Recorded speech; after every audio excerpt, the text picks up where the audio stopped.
self-host everything. And if you do decide to make that choice, then there is so much to do and learn.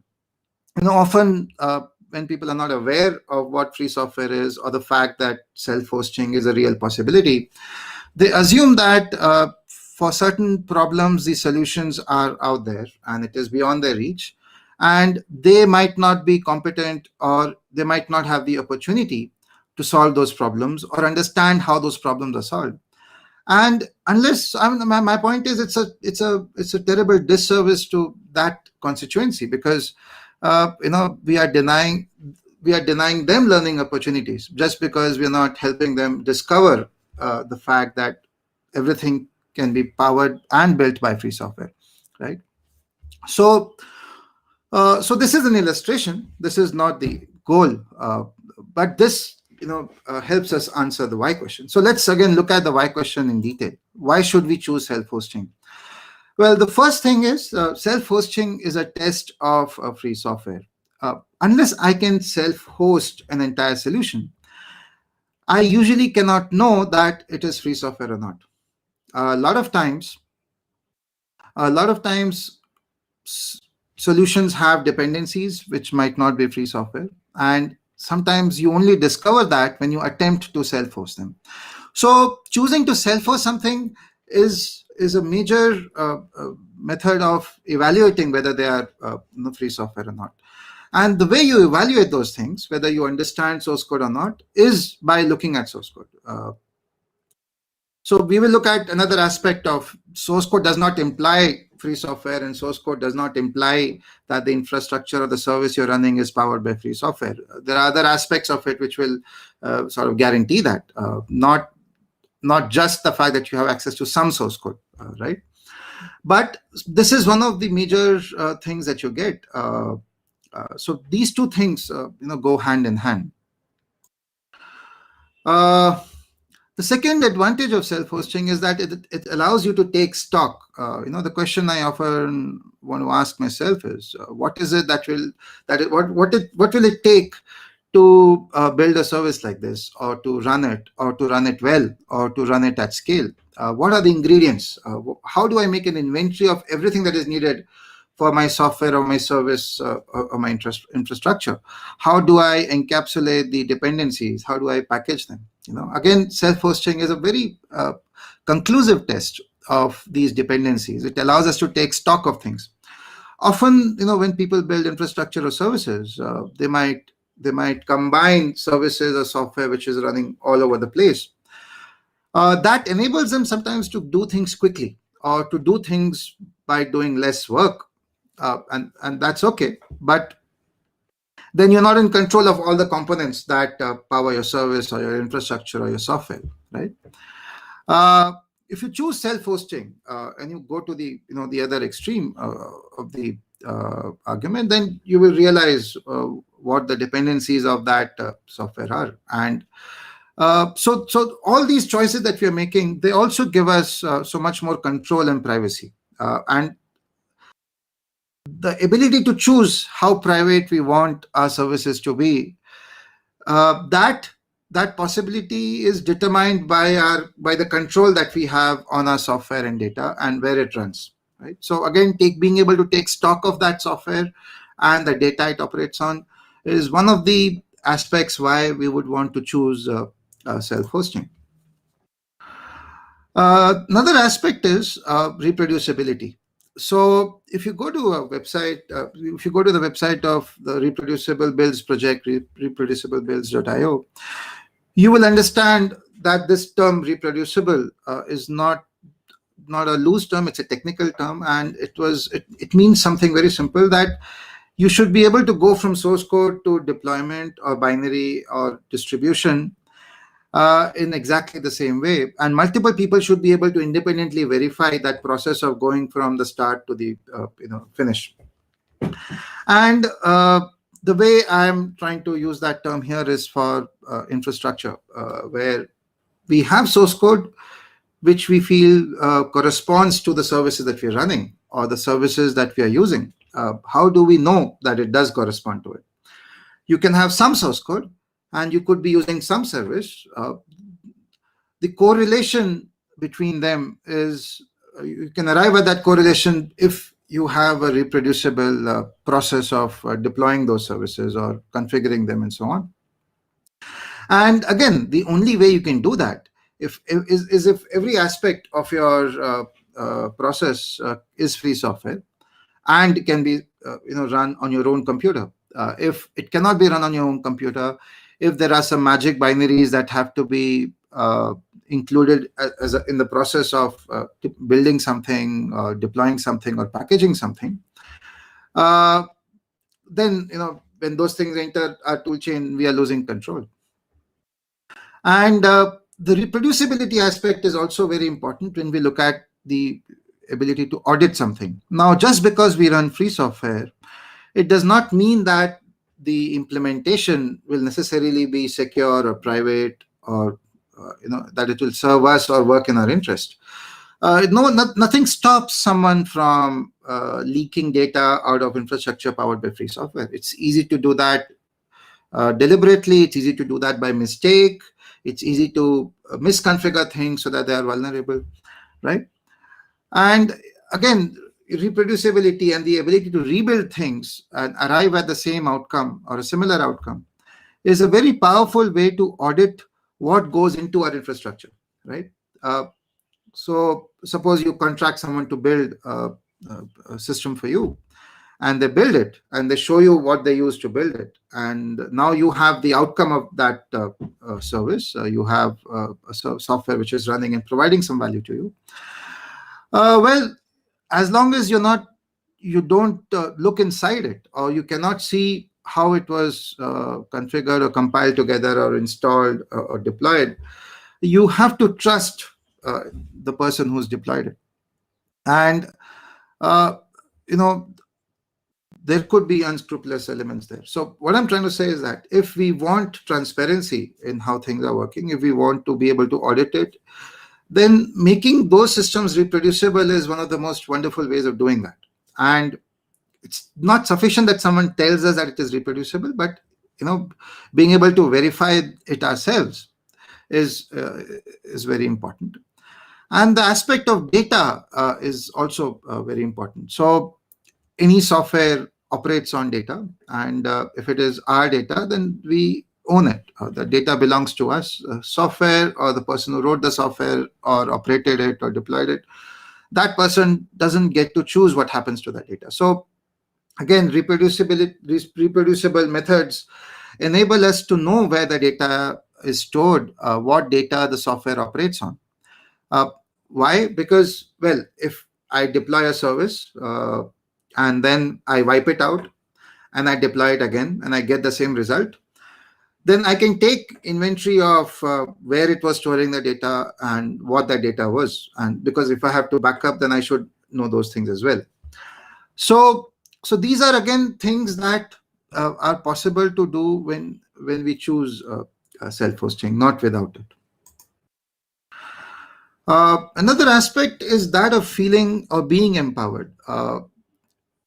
When I have the opportunity to build competency, then I'm also empowered to make choices that affect me. Yes, I can also make bad choices, and I would be held accountable for them. But that goes, with the whole process. Hence, what happens to me is defined by what I do or don't do, and not by what somebody else thinks I should do or not do, or anything else which is completely arbitrary or not really serving me or connected to me in the whole process. So my view is that the ability to make these choices, the opportunity to make these choices, will come only when we are able to choose self-hosting. A lot of us might feel that it's a lot of work. We don't want to do so much work. Why can't we have things? When we can have things easily, why should we spend so much effort? Well, that's true, but the more convenience we include in our lives without being mindful of how it's getting delivered to us, the more control we lose over things in our lives. And that's why I included this quote by Richard Bach. So the problem is that we have to put in a lot of effort, and that effort then empowers us. It helps us build competency. Now that is a very critical thing, the ability to build competency, to be independent, to be sovereign. And you will get that gift of independence and competence if you put in that effort. And well, how do you put in that effort if you're not doing anything? Well, to do something, self-hosting is one thing that you do, right? So what I'm trying to say is that empowerment can mean different things, but in the context that we're looking at, choosing self-hosting is one way we can have it. And that is also the goal of what the free and open source software movement talk about, right? Why is freedom important? Because it empowers us. But we will not be able to realize that freedom if we are not able to control the software or where it runs. Right? So that is the context in which I'm discussing it, with regards to self-hosting. Self-hosting also makes what we do sustainable. And I look at sustainable in 2-3 ways. Think of it from an organization's perspective. An organization works with a vendor or a service provider to get something done, and then they become logged into that service provider because they don't know how to do something and the service provider does. And unless the service provider does it, it won't get done. So you have to stay with them, or you choose to stay with them because they provide a very specific value to you, something that you cannot do without. With free software, the opportunity is that if someone else can learn about it, so can I. Yes, I'll have to put in effort. But if I can learn it, then I can choose to work with a service provider. It's not something which is mandatory. It's not something for which I'm compelled to do. I'm not trying to work with others or contract work to them because I'm trying to compensate for my own lack of skills and knowledge. No. I have skills and knowledge. I know exactly what they're doing, but it still makes sense for me to work with them, right? Like we might know how to fix our vehicles, but we still go to the service center to get them fixed because we can pay for that convenience and we want it. But that does not mean that if we had to do something ourselves, we might not be able to do it. So sustainability, a sustainable choice is something that also makes it possible for me to make choices for myself. And that choice can enter my thought process if I can maintain stuff on my own, if I'm largely self-reliant. And way to be self-reliant is to choose self-hosting. So when we make that choice, we might not have the skills. As we put in the effort, we will acquire the skills as well. And those skills will empower us and they will free us. And they will put us in a position to make choices that serve us. And in the long run, such choices are what make things sustainable, where you can then shift service providers because you want to, and it's completely up to you to do those things. Right? Now let's look at something else. If you look at how various concepts are taught in schools or even colleges for that matter, they can't teach everything, or they don't teach everything most of the times. Most teachers take shortcuts on how they might teach a concept. So the point that we are making to a student or a learner is that, look, you want to do this, and you want to program this device, or you want to build a web service or whatever else. Just focus on that one aspect that you need to take care of.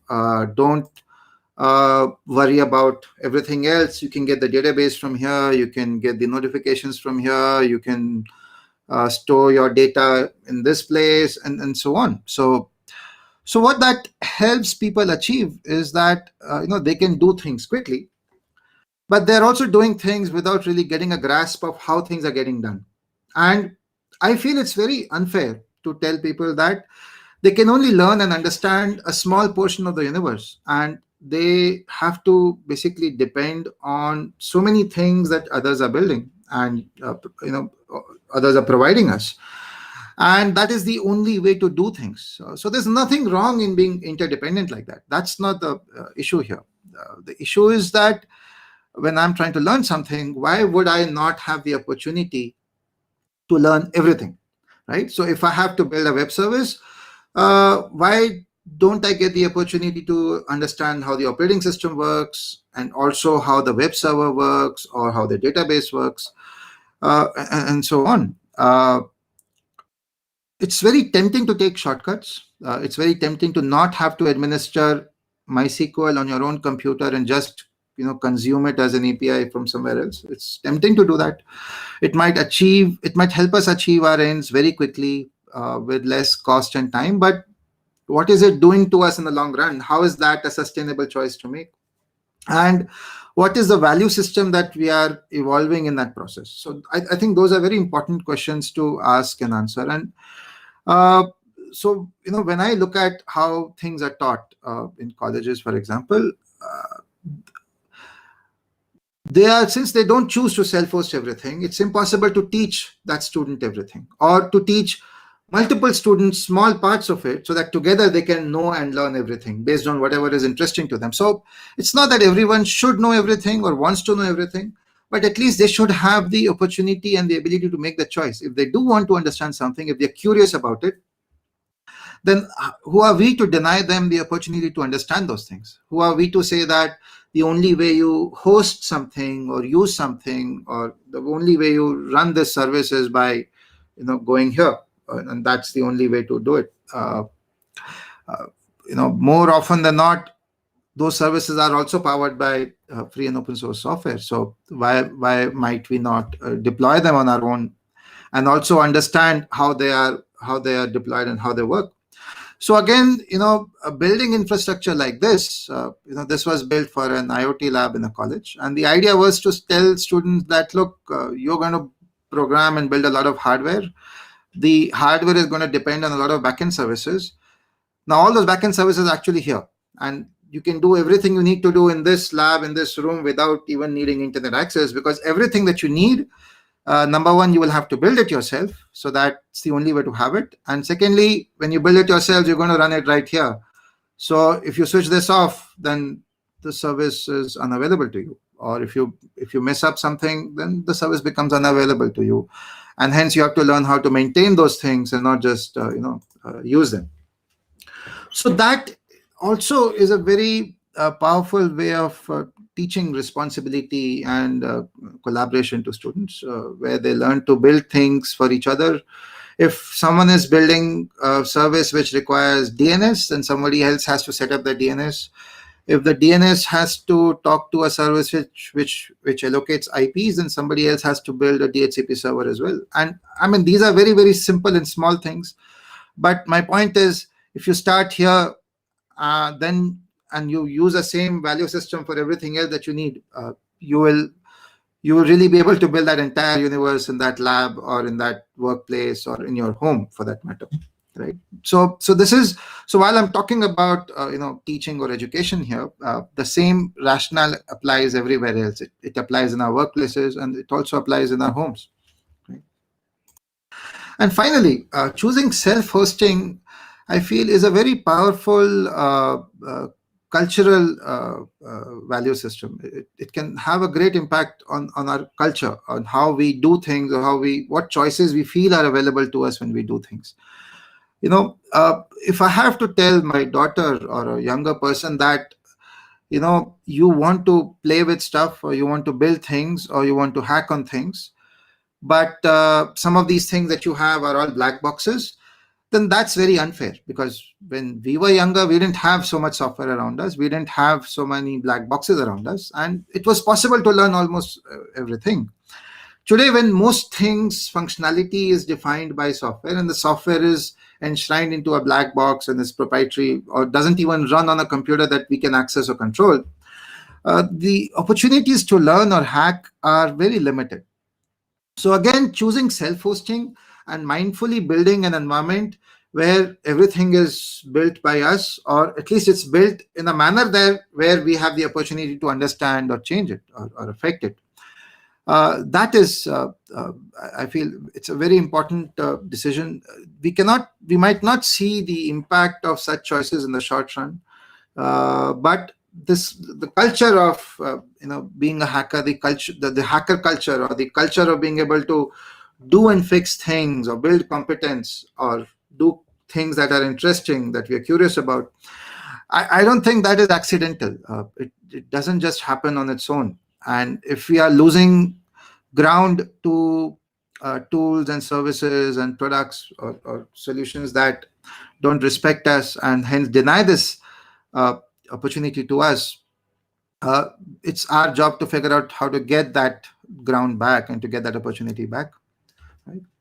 So I think by choosing self-hosting, we can also have a significant impact on the culture around us, our culture of learning, our culture of choosing, and our habits and what we do or don't.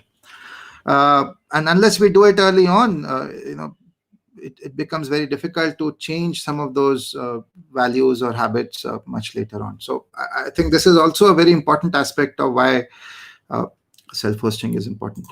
So to summarize, what we've been talking about, we should.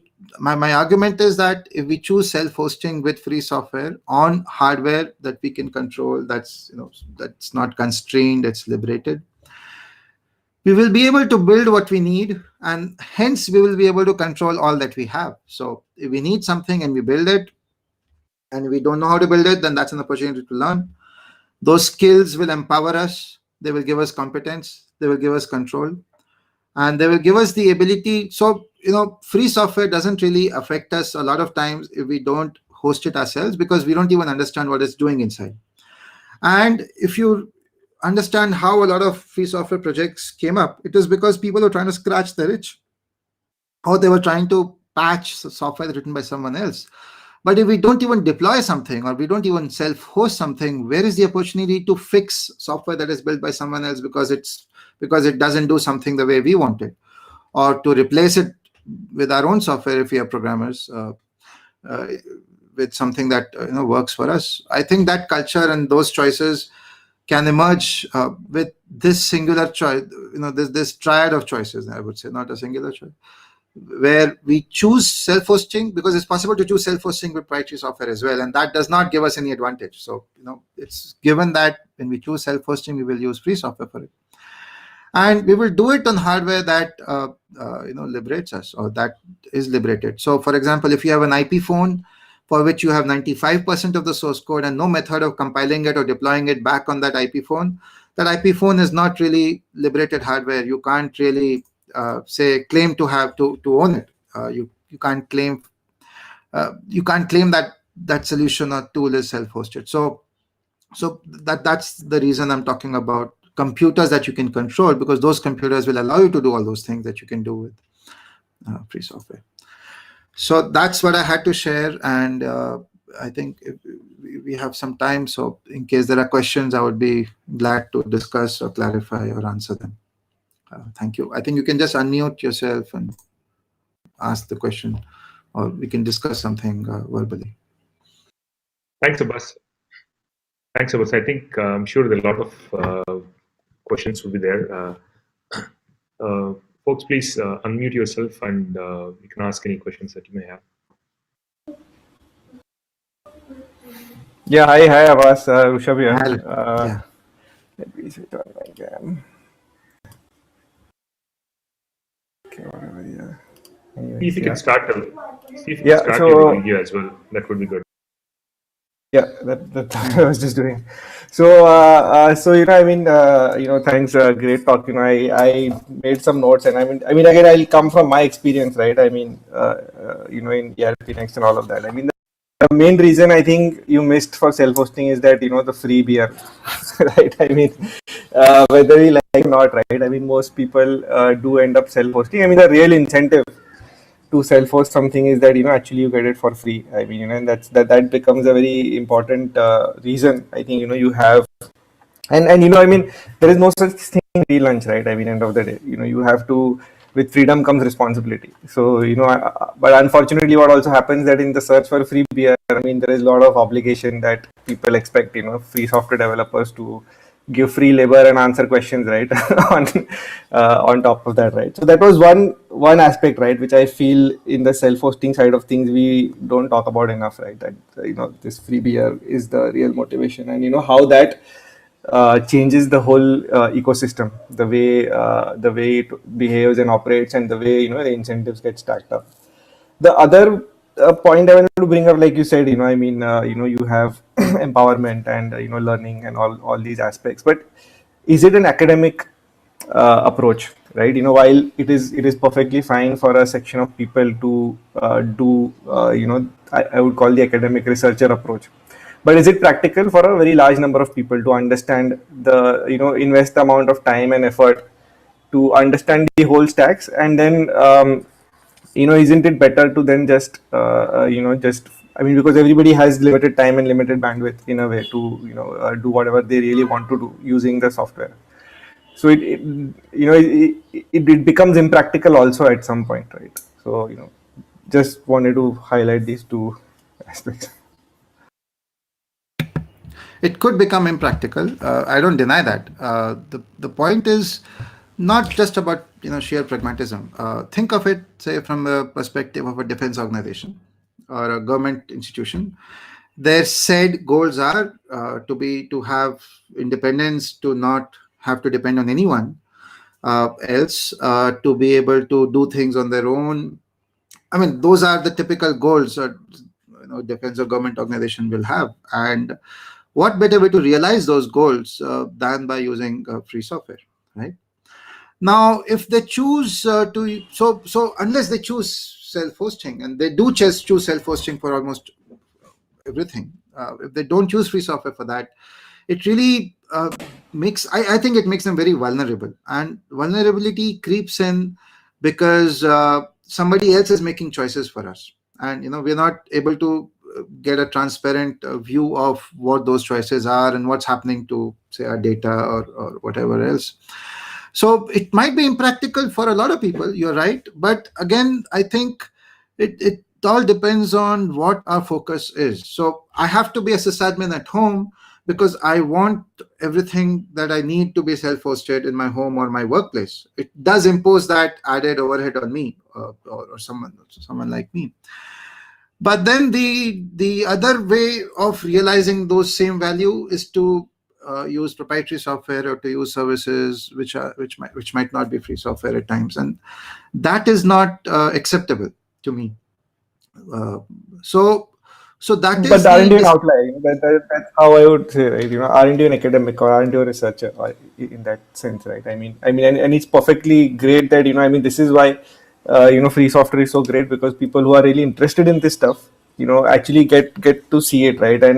And which is another really interesting thing about free software is that just because the source code has been read by so many people, there is a lot better chance that it is more robust, and the bazaar versus the cathedral no model, no right? so like you said, I might be talking about that researcher paradigm, but when you package ERP Next and make it trivial for people to deploy it via, say, a Docker Compose file or something like that, you are empowering even those people who don't have the time or the patience to develop sufficient skills to deploy and operate it, isn't it? And if they are ready to learn a little bit, and that knowledge of, say, using containers, whatever, is transposable across multiple types of tools, then they can actually realize the value of self-hosting very quickly, right? So the point is, my point is that people should be able to make these choices, and people should give themselves the opportunity to make these choices and not make choices by default, or not have others make choices for them, and then those choices become very deeply entrenched in what they choose to do or how they choose to do things. At least some of us, if some of us question these things, it will enable others to see contrarian perspectives, right? Otherwise, it's very easy to.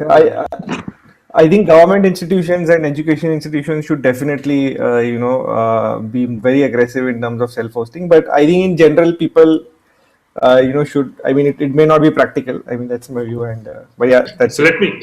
Yeah, I think we have about a minute to kind of switch to others. But I have one point to make. I was kind of trying to self-host Big Blue Button for the conference today, And so one place I got stuck was at set up an SMTP server so that you can actually send emails.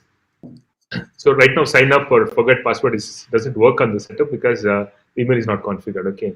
Now, if you look at the software which was 2 decades ago, it wasn't as complex as today. But today, software is somehow, I don't know the reasons, but it has become so complex that it depends on so many other services. If you want to self-host one thing, if you want to self-host everything, then you have to self-host. Basically, to self-host one thing, you basically have to kind of do a depth first search and figure out like everything else that you have to self-host. I think that is a big hurdle at this point for someone to kind of start self-hosting something. That is also the wonderful part of it.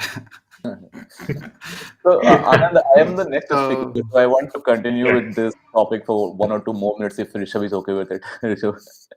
So you raised a very valid point, right? It's very difficult for companies to get started with and run it on a scale when it comes to running an open source softwares.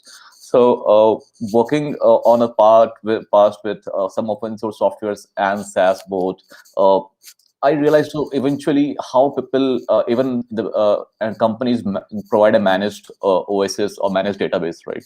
So they have a set of scripts, they monitor the databases properly, they have controllers and other scripts. So everything is automated there also, right? So most of the things are not going manual, right? So I was thinking maybe can we, or is it okay? Why not open source solutions provide those automation and remediation scripts as part of OSS and provide it to the customers? How difficult does it become to provide those troubleshooting included as part of the OSS software? So any thoughts on that?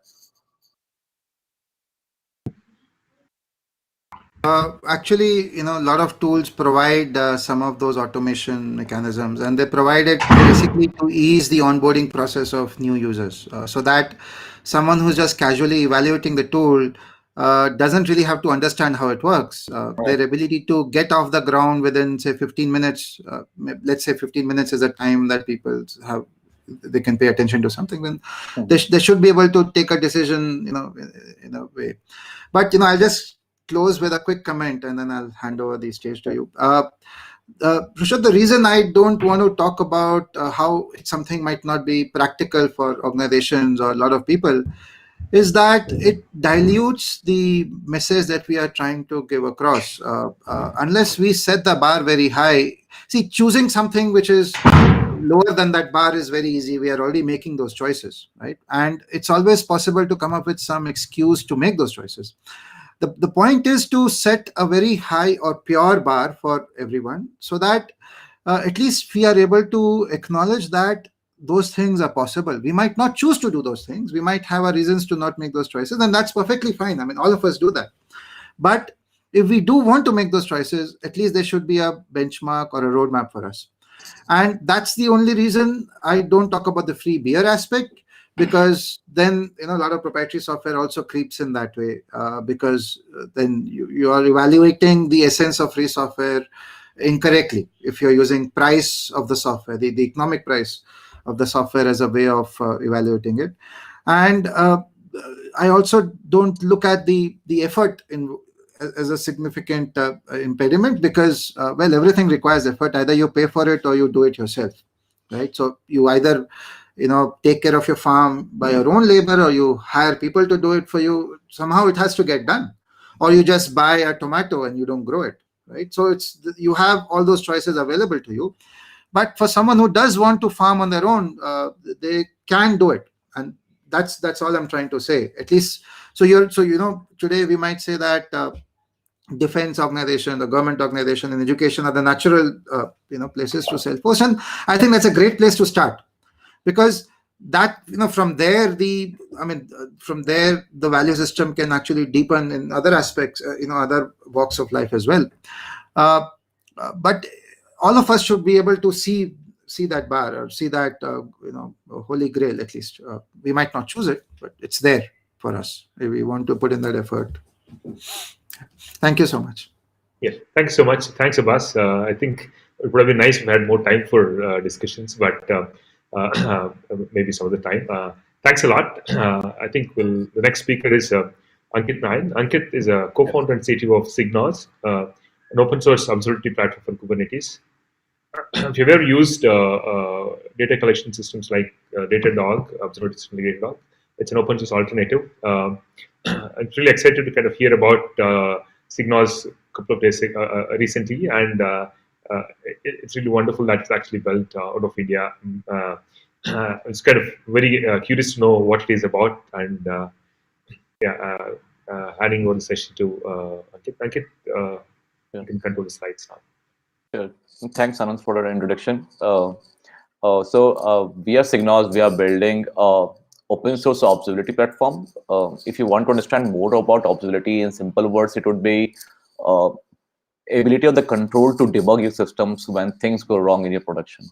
Right? If your applications go haywire, like the latencies are increasing, there are error rates, if your database are not connecting, or there it is giving very high latencies, and all sorts of infrastructure problems like your EC2 is out of your network and CPU usage is high.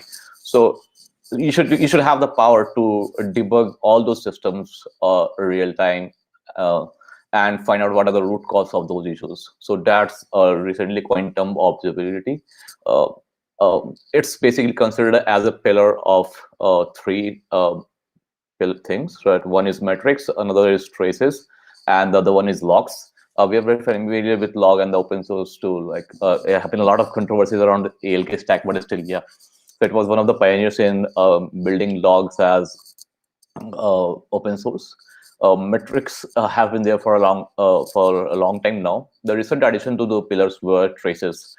Traces basically is an end-to-end tracking of a request when it entered the boundary of your control and till the time it responds back to the client that requested your boundary.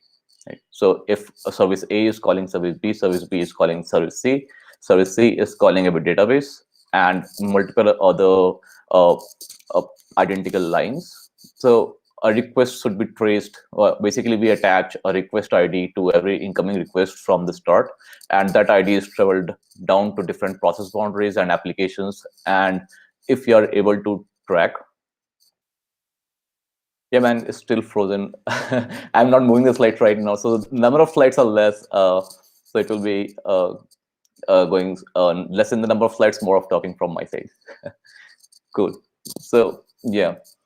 So that's basically we are going for a discussion about observability. So I guess I don't have controls to the slide now.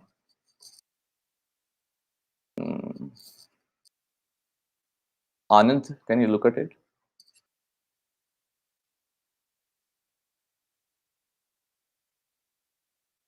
Hey Anand, are you there? Yeah, I got it now. Cool. So let me share my journey. So before starting Signals, I was AVP engineering in a startup in Bangalore. I handled a team of 8 to 10 people. There were many microservices that were working, and people used to shout at one other team that what is wrong with your service is failing, not mine. So there are many dependent services that are talking to each other, right? So post that when I understood the market, it was very much interesting. So I started my startup in this field. I decided to go after this market. I realized it was a very big market, and many old generation players are there, like Datadog, Neutrally, Gap Dynamics, Dynatrace. So there have been these players for a long time. I think the time is right for the market to be disrupted by getting a good open source tool that is right. So my journey started back in December 2019, where I started using Prometheus and Cortex. So these Prometheus and Jager are the latest open source tools that are being used to monitor metrics and traces respectively. So I tried to make things work in Prometheus. Like I wanted to give the experience of New Relic and Datadog in Prometheus, right? So what I did was I built a few of libraries in different languages that would export metrics, like red metrics, like request rate and error rate and duration of those requests. And I would export these metrics to Prometheus, and I will automatically build you a set of Grafana dashboards to visualize those metrics very easily. And this will give you the first high-level dashboards that you get in Datadog and New Relic. Like you also get how much time if a request is coming, how much time does it take to go through databases, or or to different services, right? So all those kind of breakdown latencies will also be there. To handle the set of metrics for long-term storage, I used Cortex then. I realized there were sort of limitations with using this technique. First was Grafana is not as a dashboard that is not built for monitoring or observability. It's a tool to visualize. It was built as a tool to visualize the metrics or time series database, right? Time series metrics. So it becomes very difficult in terms to control the UI, like rolling down from one UI to another and doing the sort of things that you would like to, like build a service map or other different features. So we decided to build our own UI first of all. Second things, we felt that what would happen after once you realize that things have gone bad in metrics. So you see the metrics are going down, the response time is going up. What would you do next? You have to jump into traces, right? So our tool cannot be just limited by Prometheus or metrics. So we decided later to build a complete SaaS that would give you metrics and traces using the open source backends like Prometheus and Jager. So we made it scalable by using Kafka and Cassandra. So there was Prometheus was scraping a set of metrics and it was sending it to Cortex, and it was storing in Cassandra and using Kafka to handle the back pressure. The same stack was for Jager collector. We have deployed in one network boundary. Then we will push it to Kafka and then Cassandra. So we had a complete SaaS of using these two setup. The UI was our own. We would connect metrics and traces both. We can jump from metric to traces by just by a single click. We decided then we thought about it and thought about the existing market. There were many players like Datadog, New Relic, Lightstep, Honeycomb. These are the new players. Instana were also there. So what a question really struck us. Is it going to be a SaaS that is going to be this kind of the head of these kind of tools in the going forward for the next 5 years? It was then we discussed and brainstormed a little with my co-founders, and we decided that another SaaS won't be able to disrupt this market right now. We discussed with a few of the customers. We built this SaaS and we went to a couple of customers, and we got a common response from all these customers. Most of the customers, around 8 out of 10. Can we host this inside of our own infrastructure? Can we control it? It was then we thought of giving open source observability platform a chance, right? So it should be as easy as getting started for a small scale in your house. You will be able to control it. You will be able to scale it up as you need. So it was in October 2020 that we decided to will go for the open source way, and we pitched to YC. YC is Y Combinator, by the way. We got seed funded from Y Combinator then, and we are currently going through the Winter 21 batch of YC. So they believed in our vision, and we are building the open source observability platform from India. So that's a good news that we also pride of that. India is going to be one of the leaders when we try to build such kind of open source tools.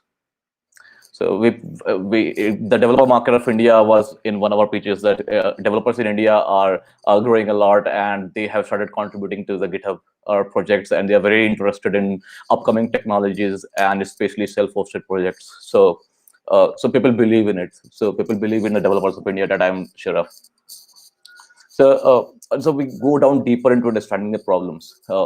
Abhas very promptly and straightforwardly addressed those problems, right? So when we talk to a lot of people, we were also very convinced, like a set of industries, we're very much careful about the data that they were storing, where they want to send the data, who should be managing, whether it is in a European zone or a US zone. So people just want to what controls now. Especially the developers and the DevOps folks don't want anything uninformed happening in their infrastructure. So the first problem that we could find out was the security and the privacy layer. Right? People don't want to send their layers. People don't know how the multi-tenancy or single tenancy is happening in the SaaS infrastructure, how the data isolation is happening. If they are bound to any attacks, then will their data be lost, or will they be sued due to their SaaS providers? So there are a lot of compliance requirements and security audits that need to be done by the SaaS today. So that was one pain point that people would like to start using self-hosted versions. The second problem we noticed, as Rishabh pointed out earlier, was that it's free, right? You can get started for free. So if you have a couple of hosts, or up to 10 hosts, you should not be charged very high according to that. And the current pricing of Datadog was surprising to us, right? So Datadog and everybody, they were charging based on the number of machines that you're hosting in your infrastructure. With the advent of microservices, your applications must be horizontally scalable. So you should, there are things that are scalable, right? You should not be limited by the vertical scalability of your machines. And that's when the number of node-based pricing was actually a very big pain in their head, right? So they wanted to get moved. So there was a company who was very much surprised by the month-end bill of Datadog. Datadog uses a pricing strategy that the 90th or the 99th percentile of the number of machines that you have, they will charge according to that. So if you have a set of machines that you normally use in a scale, suppose you are on an average day you use 5 machines to hold your infrastructure, and a burst of traffic came, and for 2 days roughly you used 30 machines or 40 machines, and you scaled it down back to 5 machines. Datadog would be charging you for all the 30 machines at the end of the month. And apart from that, there was no transparency in the pricing. So when you're sending data to Datadog, it should be very much bridged with the data that you store at your infrastructure and how it costs you.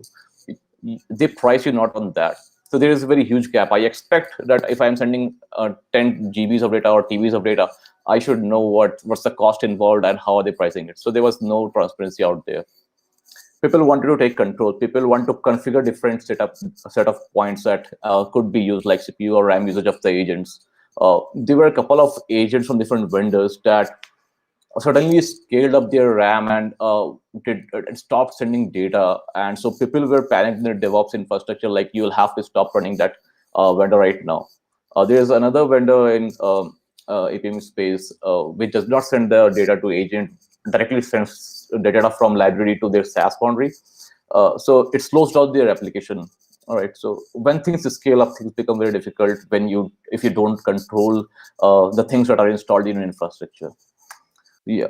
So apart from that, there was a very common pain by users. Like, people used to instrument their code with the libraries given by these vendors, and when they want to switch, they had to remove a lot of code lines from their code to get it working. Right. A customer of mine was paying $1 million annual bill to Datadog, and since he had heavily instrumented the set of metrics in his code, he was not able to move out of it recently. So he had to take a lot of effort to move out of it.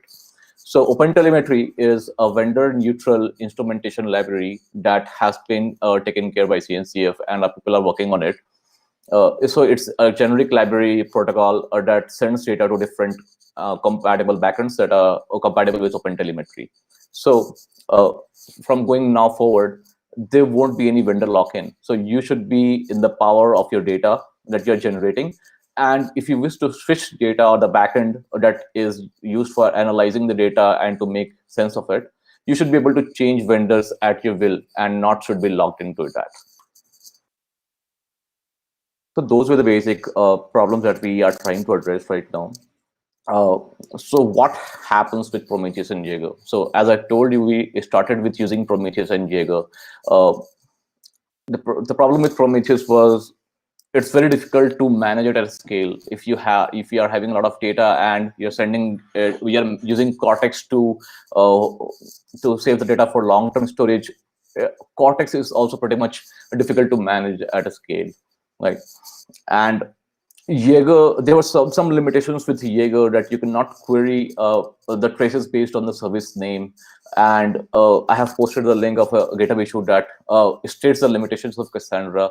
Basically, when you try to retrieve results based on the operation name or the name of the event and the annotations of the tags, so it tries to get data from individual tags and traces, and it tries to intersect those data to give you an AND result. Right, and it's not optimized in Cassandra to do an aggregate of results. Like in Jaeger, you cannot do a query that can give you the P99 latency of your customer type. So if you are having a customer type tag that you are sending in from your data, and you want to know whether different customer types of your profiles are being served in a different way, like you should be very much high prioritized customer type of gold or platinum than a silver customer plan. So you want to have this prioritized in a different way. Jaeger does not give you any facility to run aggregates on these filter traces, and you cannot get latencies or P99 aggregates on those. There has been very interesting observations from my side around the scalability of the platforms that are already existing there. I tried to manage Cortex and Kafka and all. So I sensed a lack of proper benchmarking and documentation of cluster tuning when the scale comes, right? So we are building something that should be very much scalable from day one, and we plan to publish some sort of benchmarks, like if you are a small or medium or large company, you handle this much scale, you handle suppose 100 RPS or 1000 RPS or 1 lakh RPS, you should deploy this config X for your medium cluster, for config Y for your large cluster. So this should be very much easily configurable from your deployment. So these are the piece of things that generally I feel missing in open source software.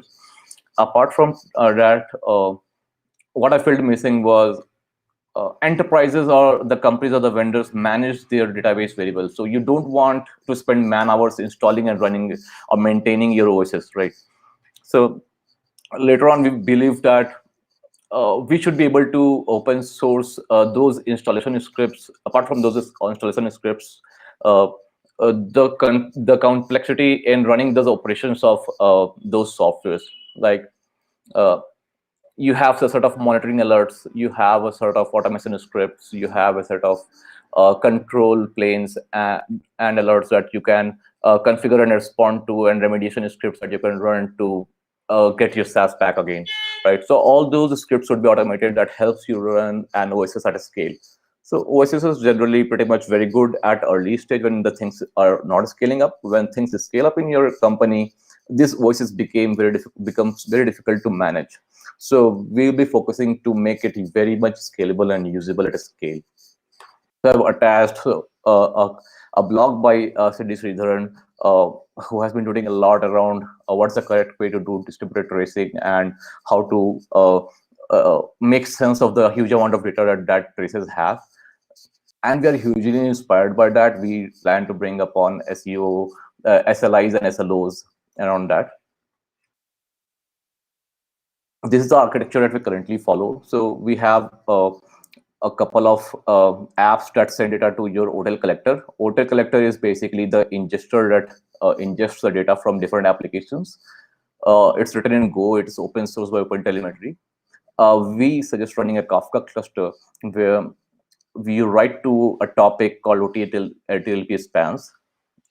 The Kafka clusters ingest data streaming to Druid database. Druid is an OLAP analytical database that handles huge amount of data, high dimensional data, and gives you the ability to run grouping and aggregates on those data. Like you can group by, like, give me the average response time where X is equal to A and Y is equal to B and stuff like that. So what we do is we have a Kafka cluster. We have one ingestion in one topic. We have stream processing running on that. We try to flatten the data and write to another topic for data to be ingested very perfectly to Druid. So these all sort of, what is the stream processing is basically we try to process the data to convert into some other format. We try to extract metadata so that we can use those data to visualize in our front end. So we write it back to Kafka topics. That's how stream processing works: ingestion and source and sink. And we write those data. We ingest those data streamingly into our Druid database. For long-term retention, we use S3, and it is also suggested to use S3 for Druid. We have built a Golang service layer that queries Druid. And if you want to replace someday with Druid, we need to have a plugin module at query service, so we can support Cassandra or ClickHouse to go forward. Our front end is built in React.js, and we try to query our query service there. So these are basic components are there: hotel collector, Kafka. Then we stream process the data from Kafka, and it goes to Druid. We query from the front end the query service, and we get the result. Right.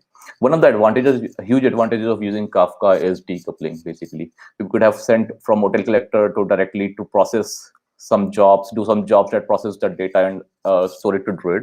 But Kafka handles pressure very well. So if so, it desynchronizes this ingestion and consumer groups. So you can ingest at different rate and you can consume at different rate. So if some of the processors go down for some time, so they can they can be restarted and they can start picking up the data from where they left. So that's the power of Kafka. Going next, as I said, we will be working on benchmarking the data sets that we have and how things work at scale. Apart from that, we believe tail-based sampling algorithms or other sampling sort of data to limit the amount of data that you need to query in the database or to ingest in the database and then query later, because the scale we are talking here is in TB. So the cost of storage becomes high very easily if you send uncontrolled amount of data. So we will have some smart filters that you can, if you want to store some typical type kind of data, then you can put those into your tags, and we will be storing those data. So this will help in maintaining the scale and reducing the storage cost of your data. So another piece that would be needed is a very good alert manager that alerts about anything going wrong in the queries that you want to monitor. Like if the latencies go over a second, inform me. So a very good example, open source example of alert manager is also missing apart from Prometheus alert manager. What we inspire to do now is get a fork of Prometheus alert manager. We will try to replace the Promkill queries with Druid queries, and we'll give it out to the open source community to just use it. So if there is already one that you're using that is very good alert manager, like it has grouping of alerts, it has silencing of alerts, you can run sorts of mean and deviation algorithm on statistical analysis can be done. So just please suggest me some tools if are there already there. We plan to build an open source anomaly detection framework that will give you a compatibility and a feature parity with the other vendors that you have, right? So we plan to give it also out open source. So we'll build a framework which will be ingesting data from Prometheus, Jager, or other tools like Signals, and it will run forecasting algorithms using some open source tools like we have Prophet from Facebook and other tools, and we'll build our HTML algorithm. We'll build those algorithms and we'll give it open source so that you have a better anomaly detection at your system. That's all from you. I'm reachable at ankit@signals.io, and let us know your thoughts about this. And if there are any questions, I'm open to that.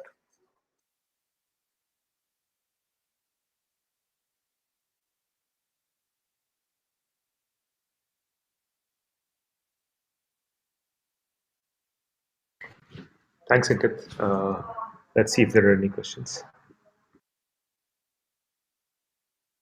Please unmute yourself and you can ask questions.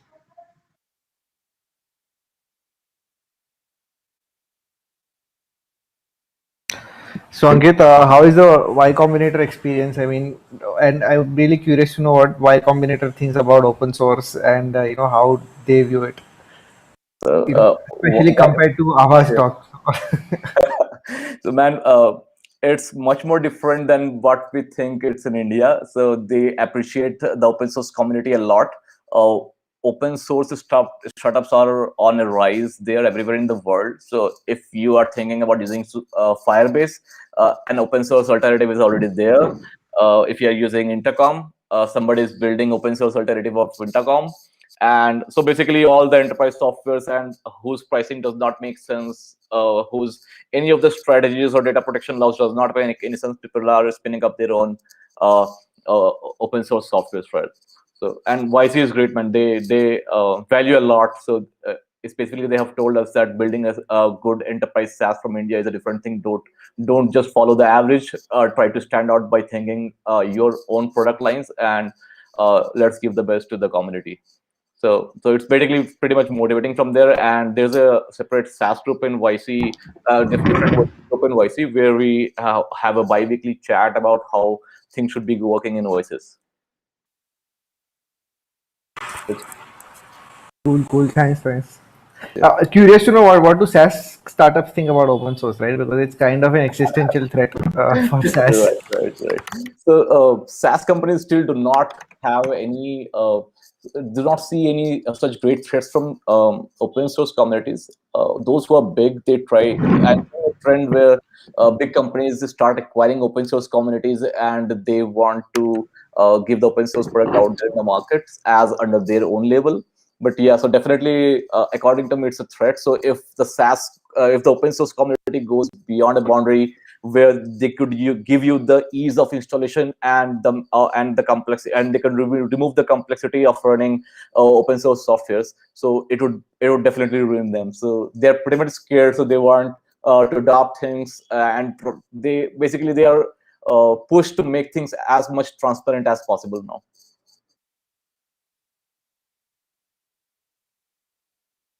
Cool. Thanks. Cool, man.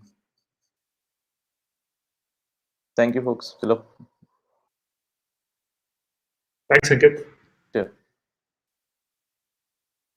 And the next speaker is Siddesh. Siddesh works for Red Hat and a contributor to glibc library. Siddesh is long known in the FOSS circles. He used to run a makerspace in Pune called ReserveBit. ReserveBit used to run very interesting workshops on electronics and Python, etc. It continues to host a Kernel Meetup mailing list. I'm really, when I asked Siddesh, he really agreed to kind of speak at FOSS Meetup. Quite excited. Let's welcome Siddesh. Let me make you presenter just a moment. Okay. Thanks, Anand. I think you're hosting the slides, so I probably have to tell you to move. No, you're. I had it over this. Made you presenter. You can control the slides. At the bottom of the slides, you can move them. Oh, okay. Awesome. All right. Perfect. So does that go? Okay. Perfect. I really like the big blue button. This is really nice.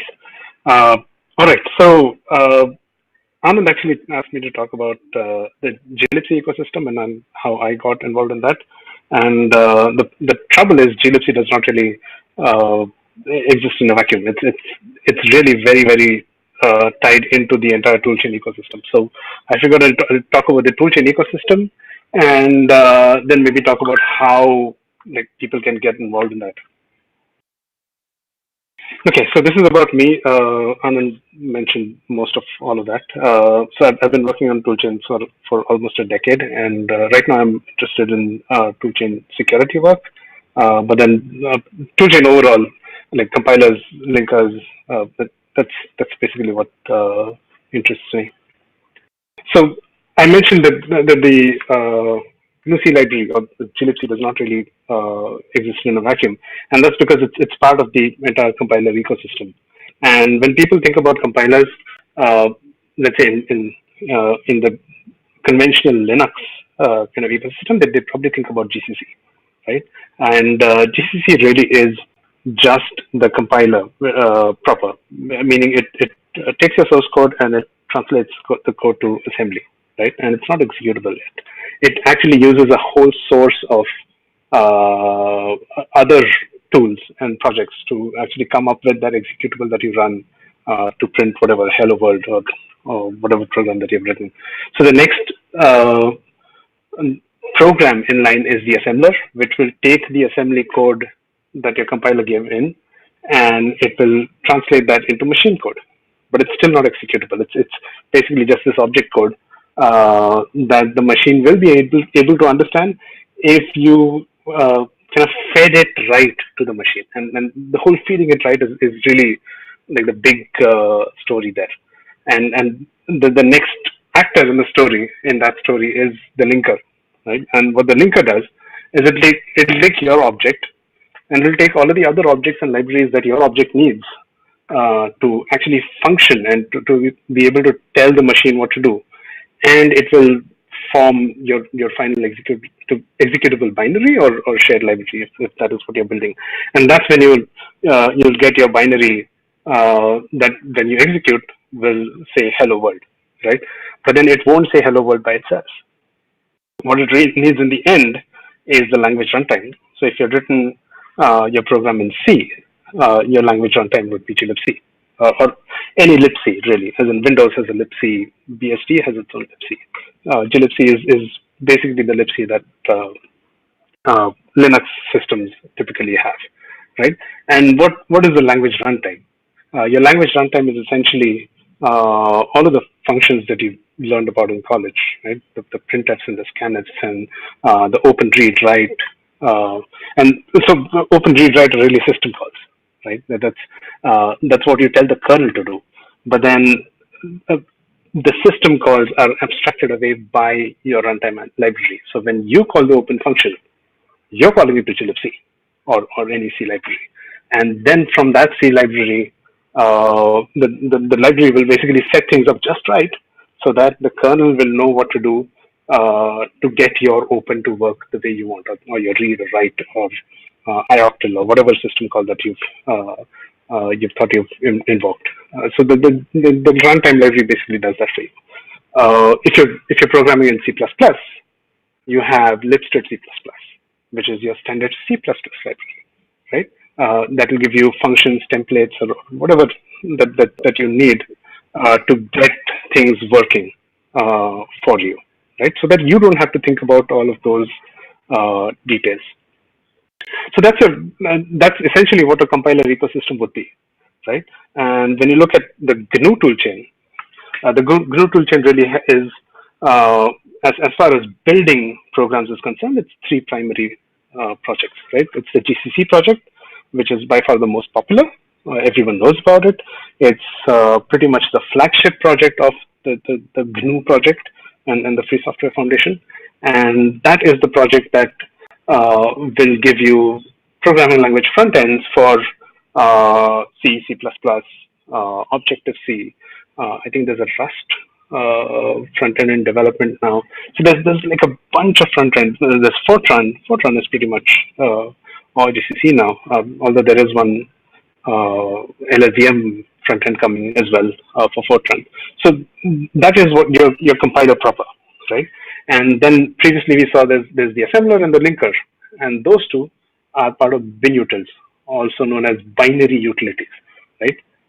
These are the utilities that will take your assembler code and translate them into the binary format. And it's these utilities that understand all of the binary formats, your ELF or dwarf or all of that essentially comes in binutils, right? And your runtime library for C programming is glibc. The C++ runtime for GCC is in the compiler itself, right? And there are situations where libstd C++, which is the C++ runtime, will call into glibc, and then glibc will kind of help interface with the system directly. So now these systems, these three projects rather, they're fairly independent of each other.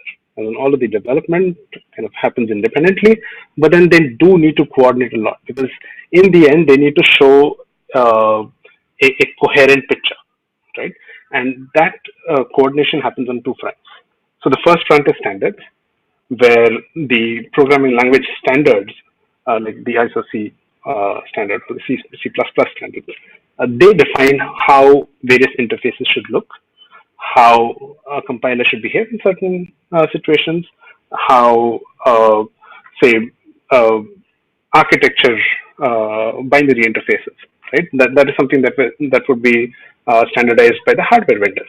So these three projects essentially coordinate through those standards, right? And then they also collaborate with each other quite a bit, so that whatever features that are added, they get support in the proper places. Like for example, there was thread local support, C++ thread local variable support that got added in GCC, which went beyond plain old data, wherein you'd have constructors and destructors for thread local variables. It was something that wasn't possible some years ago, right? And when that got implemented in GCC, there were bits that had to be added in the linker and in the dynamic linker in glibc, so that the whole picture kind of looks consistent, right? Now, when you're actually using that feature, you're just using GCC for it, but then under the hood, there are a lot of things that happen that tie all of this together. So these are three like main projects if you're going to get involved in the GNU toolchain ecosystem. So like the GNU toolchain, there are other compiler toolchains as well, right? LLVM and Clang directly competes with GCC in terms of audience, where LLVM is essentially a generic compiler machine, as it were. So what it does is it will take what is called an intermediate representation, which is kind of like a common language of itself, right? And it will then translate that into whatever hardware instructions that you want, right? The assembly instructions. And then you can layer language frontends on top of LLVM. And Clang is one such language frontend which deals with C and C++. There's another language frontend called Flang, which deals with Fortran. So Flang is currently in development. Clang is relatively mature, right? Then you have Rust, which is a compiler for the Rust programming language. And Rust also uses LLVM within it, and it has its own layers of software. Like it will have an assembler, it will have some linking support. It will also use the GNU linker or whatever linker that is available. So LLVM also has a linker, for example, called LLD. It will use that linker to come up with the final executable. Golang again also has its own kind of set, the toolchain set, which would have the compiler proper, assembler, linker, and a runtime, right? Go also incidentally has a GCC front end. So GCC also has like a Go implementation. So you could write a Go program, and you could either compile it with Golang, or you could compile it with GCC Go. And what GCC Go essentially will do is use glibc and the standard libraries to get your final program working. And these are just examples. There are many other toolchains as well. There are some proprietary toolchains, but really nobody cares much about proprietary toolchains nowadays. It's mostly in the standard distribution world and in the server world it's GCC.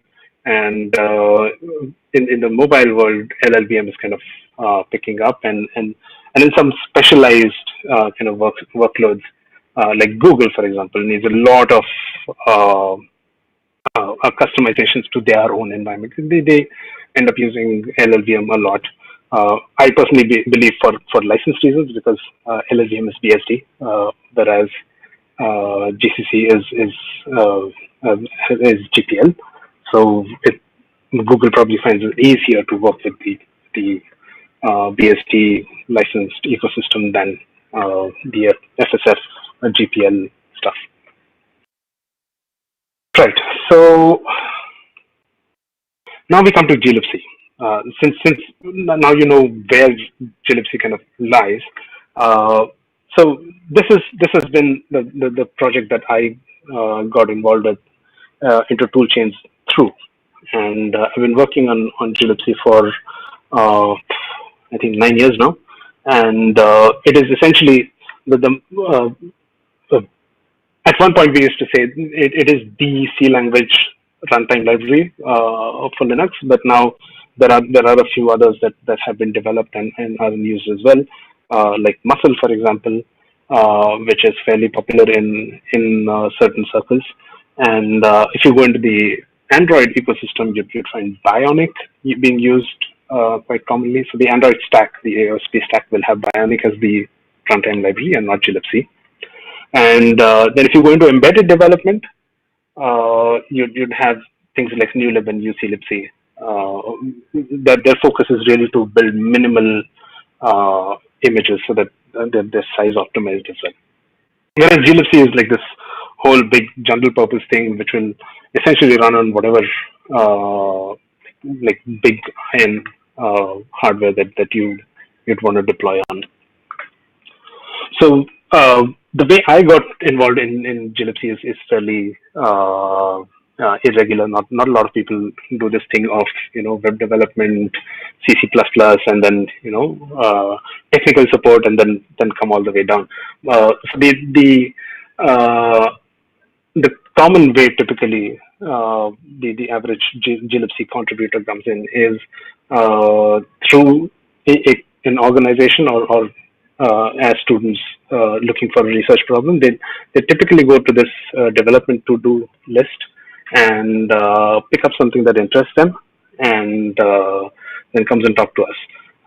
So if you have any of the projects in that development to-do list that interests you, feel free to reach out to me. I have listed my email at the end of the slide deck, and I'd be happy to talk to you about it.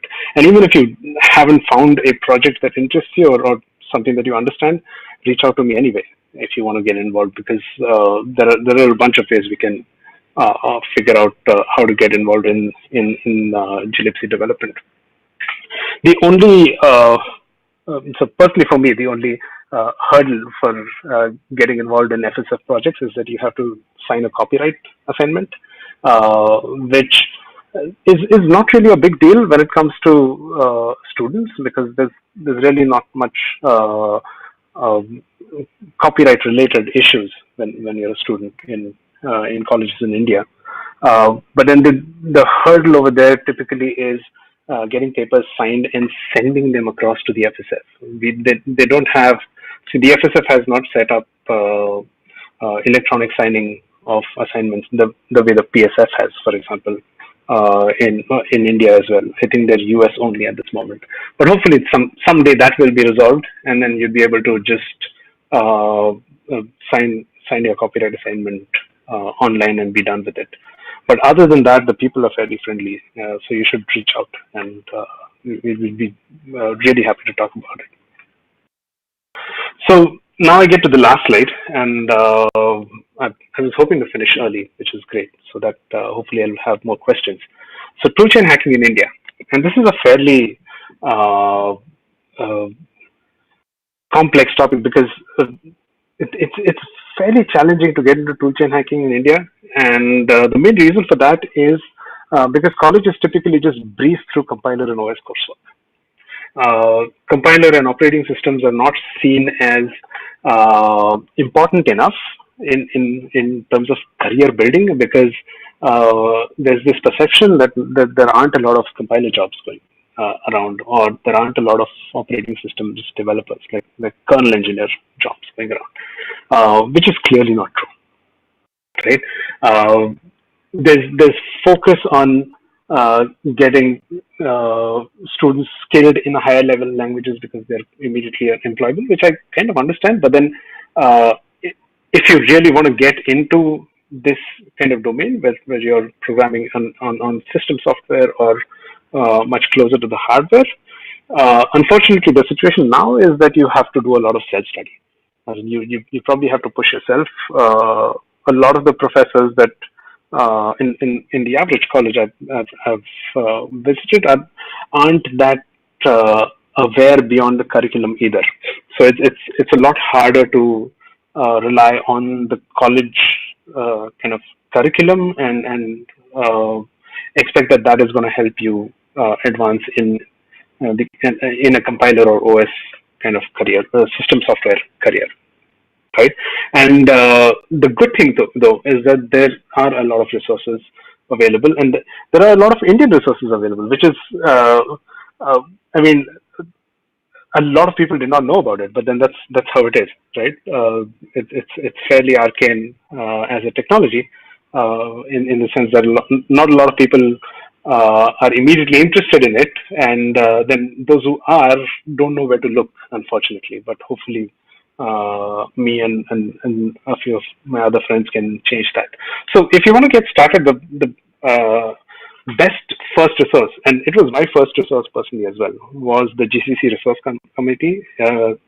GCC resource community, I think it is, or committee in IIT Bombay. They used to run a workshop at one point. I don't know if they're still doing that, but then they do have slide decks online which talk about GCC internals and data flow analysis and so on and so forth. And they're fairly detailed. So if you actually want to understand the details of like compiler internals and all of that, that's a great place to start. And the other thing that happened in fairly recently, I think it was about 2 to 3 years ago, was that NPTEL did this lecture series, which was a summer course on compilers. And it was done by, it was led by Professor Abhijat Vichare, who is essentially, so the compiler community is fairly small. And as far as the professors are concerned, the teachers are concerned, there's probably 2 professors that every compiler engineer in India would have at most 2 degrees of separation from. One is Abhijat Vichare and the other is Uday Khedkar. Right? Uday Khedkar is the professor that runs the IIT Bombay, or used to run the IIT Bombay workshops. So Professor Abhijat has done this series of lectures, which is like this refresher course on compilers and system software. And I would highly recommend my lecture in that, which is taking a closer look at Hello World. And I would say that is a starting point where you actually understand how the layers of the compiler and system library and the kernel, all of them interact with each other, and with the hardware at the end. And that would be a great starting point for you to then jump into system software. It could either be kernel programming, which unfortunately this lecture series does not cover, or into compiler development, which this lecture series covers quite well.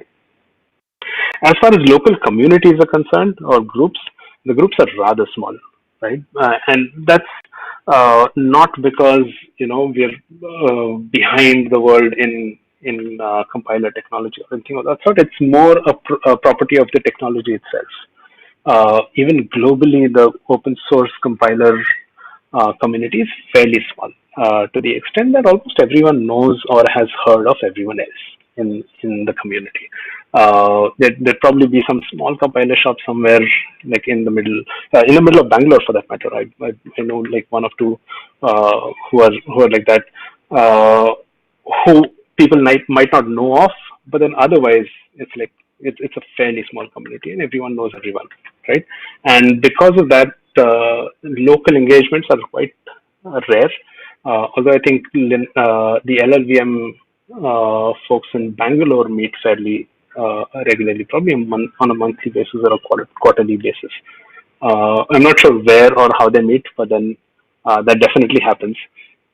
But then most of the engagements happen on global mailing lists, like you have the GCC list, or libc help is where we discuss like beginner problems or any issues that you might have with like reading code in glibc or understanding how various APIs work.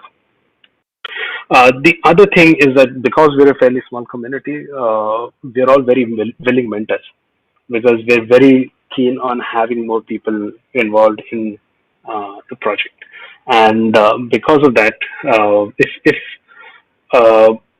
if there's anything that you're interested in the system software space, I believe you should be completely unhesitant in, say, either reaching out to me or any other compiler folks that you know from say the NPTEL course that you may have identified, and just reach out to them, talk to them, talk about what you want to do. If you don't have any idea, you can reach out to me and we can figure out together what would be an interesting area for you to get involved in the compiler space or in the system software space. So that is all I have, and I hopefully haven't taken too long, so that and I hope there are more questions. because that's what this next session is going to be about.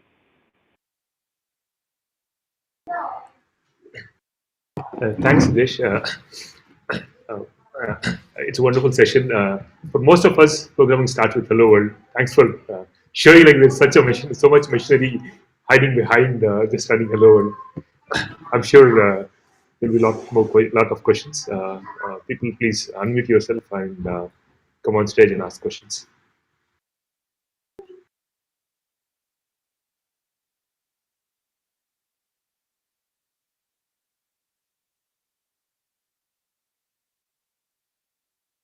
So hi Siddesh, thanks for the talk. So you said there are you want to invite new people to join. So what are some of the opportunities in system programming? Oh, so what specifically do you mean by opportunity? As in, so there are a lot of projects that you can work on, right? In terms of compensated opportunities, you have GSOC and Outreachy that very commonly fund development for GCC and the GNU project in general, and also for LLVM. But the projects are there.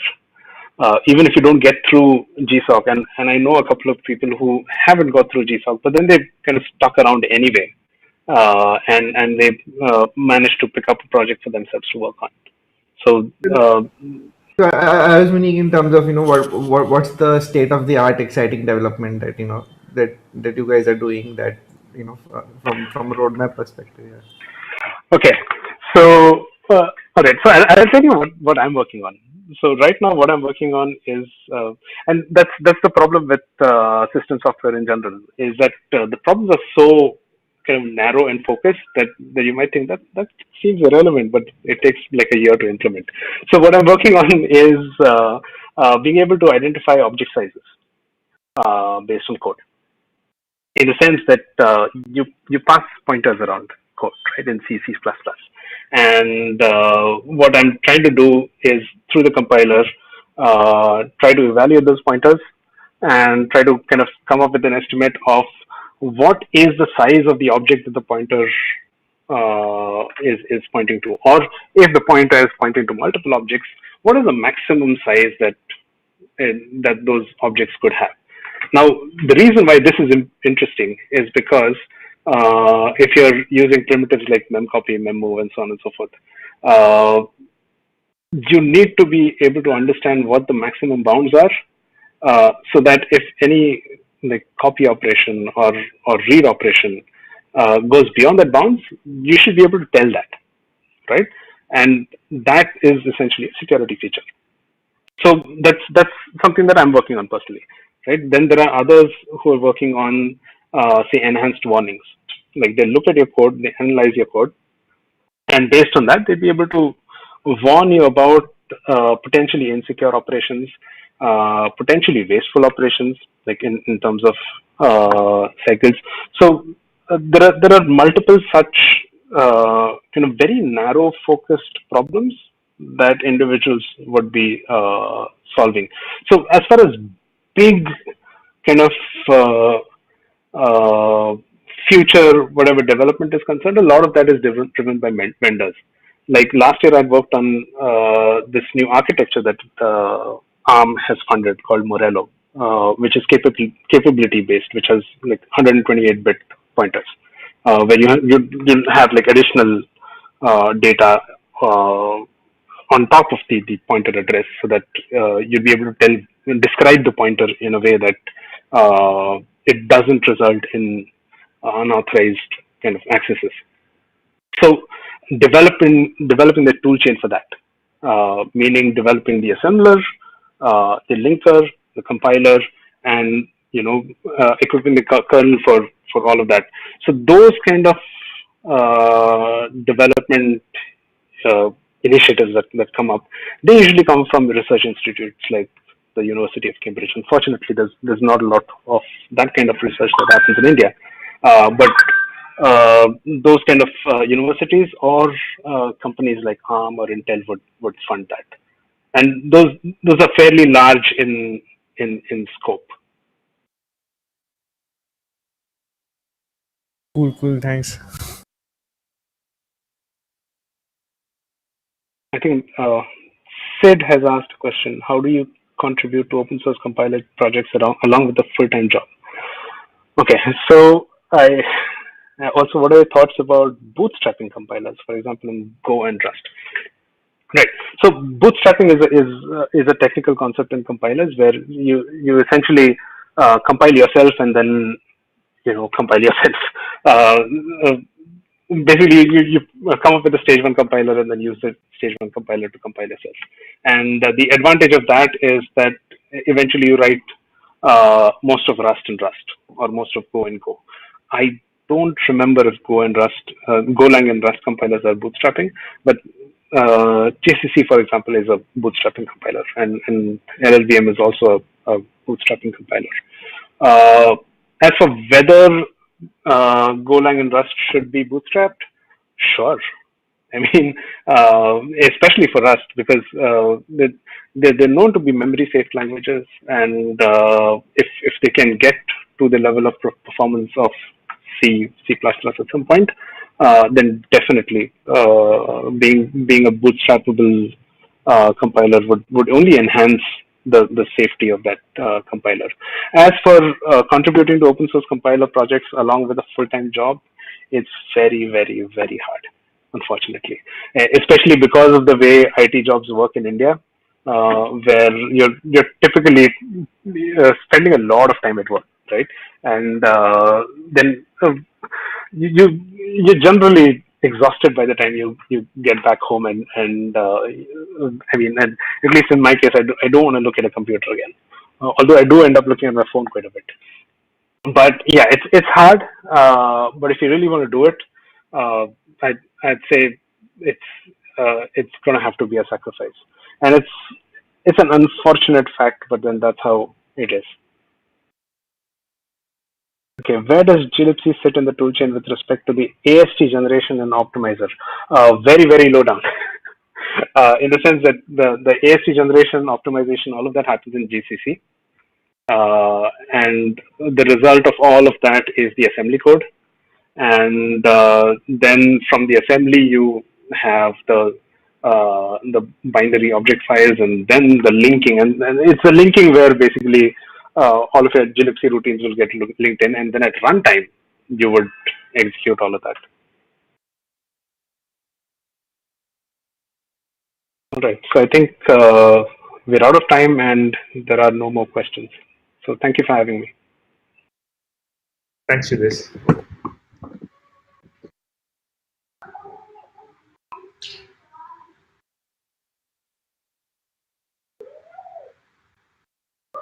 The next speaker is Ambika Joshi, popularly known as Computational Mama. I think she's joining the session.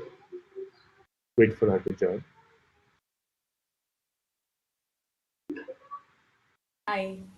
She's here. Do you want me to screen share? Yes, that'll be better. Yeah, let me make a presenter first.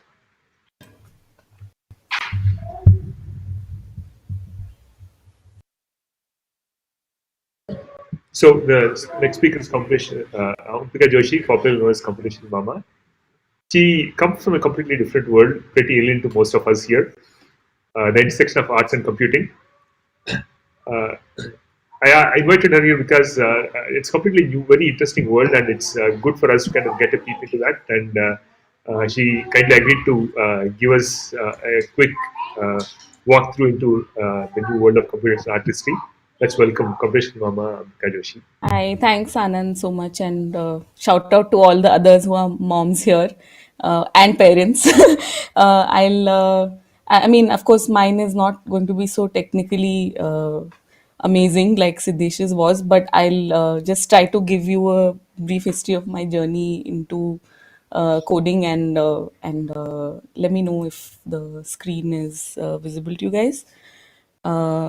So I kind of named this presentation Handmade Code. It's a riff from a previous presentation I gave, but I've started to really like believe this idea that we kind of don't give software writing and coding the kind of handmadeness that it actually does have in it. And I'll just run you through my journey.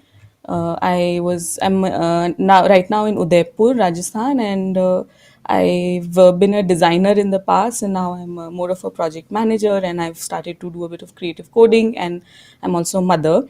I'm a co-founder of Ajaib Cultural Services, and we do like strategy and project management and many other things, including some with the HasGeek team here. And I'll just run you through some of my past projects. There is hardly any code in these projects. I was a exhibition designer, project manager. I used to design museums, and I've done it. I still do it for like the last 10 years or so. And this is a project in Punjab called Virasat-e Khalsa, which is a very wonderful blend of craft, design, and technology. And another one, which is if some of you are in Bangalore, would have seen, it's called the Indian Music Experience, which is like an interactive museum on Indian music. Here, I was also a project manager and kind of liaising with the design team. And lastly, this is a very one of my favorite, but a very smaller, much smaller project in Jaipur called the Rajasthan Rural Arts Program, and it kind of features the folk artists of Rajasthan. This also has its own programming, and that is where my work partner Nanditi, and that's how she and I got started with Ajaib Ghar. I'm Before I was a mom, I was obviously already computational. Many of us are maybe from the 80s or like around that time have a sense of this. And I think any creator now, from even an artist or a painter, can't necessarily say that their work doesn't involve computation. It's sort of very inherent to whatever we are doing, even if it's as simple as uploading your work on the internet for the others to see.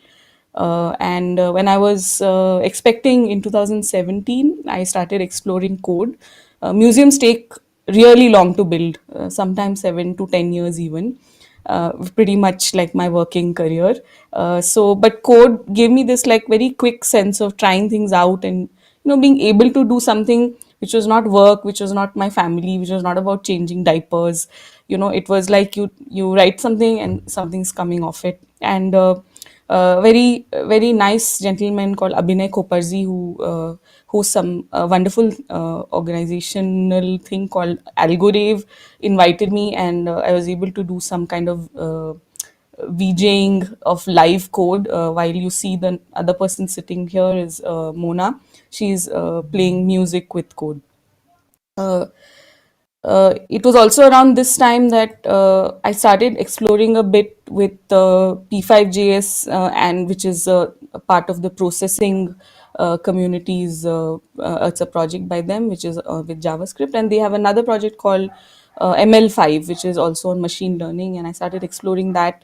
My husband is a theater performer, and we try to incorporate a bit of like computer vision and pose estimation in one of his projects. And I think I just kind of got hooked to all of this. And then along with Anisha here, we were able to kind of do a little bit of a experiment at a very nice crafts museum in Delhi, where we explored this beautiful Mithila painting and tried to like overlay it with a bit of pose estimation experiments. This was organized by Hugo Pilat and Quicksand in Delhi for a project called Museumix. uh, and like around like the lockdown, maybe like mid July, a young student friend of mine came up to me and said, hey, can you teach me all this weird stuff that you're doing with code? And I was like, okay. And I was thinking about what it would mean to teach people who have no background in coding in their education, to be able to understand these concepts. Some of whom absolutely fear the idea of thinking logically, even because they think that artists must think, with a free mind, without maths involved, without science, which is not true. But I had to give them a simple way to get into the idea. And I'd been looking at the work of this very wonderful artist called Zach Lieberman, and he does a project called Recreating the Past, where he takes computational artists' works from like the 70s or the 80s, and tries to, guide his students to recreate them with the kind of new frameworks and tools available. But it would tend to happen that that when I searched for similar kind of works in India, obviously there weren't any computational artists. So I kind of took a new route to it. I thought, okay, let me just look at what women artists were doing in our region and see how we can kind of do a recreation session with that. So these are some of the artists I've featured. Nasreen Mohammadi, Zarina Hashmi, Rana Begum, she's a British Bangladeshi artist. Aisha Zatoi is a Pakistani artist, and Aisha Sultana also is, I think, from Bangladesh.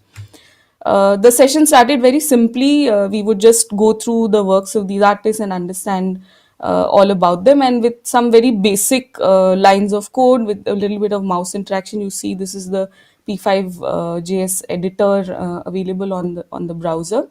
We were just trying to recreate them as much as possible.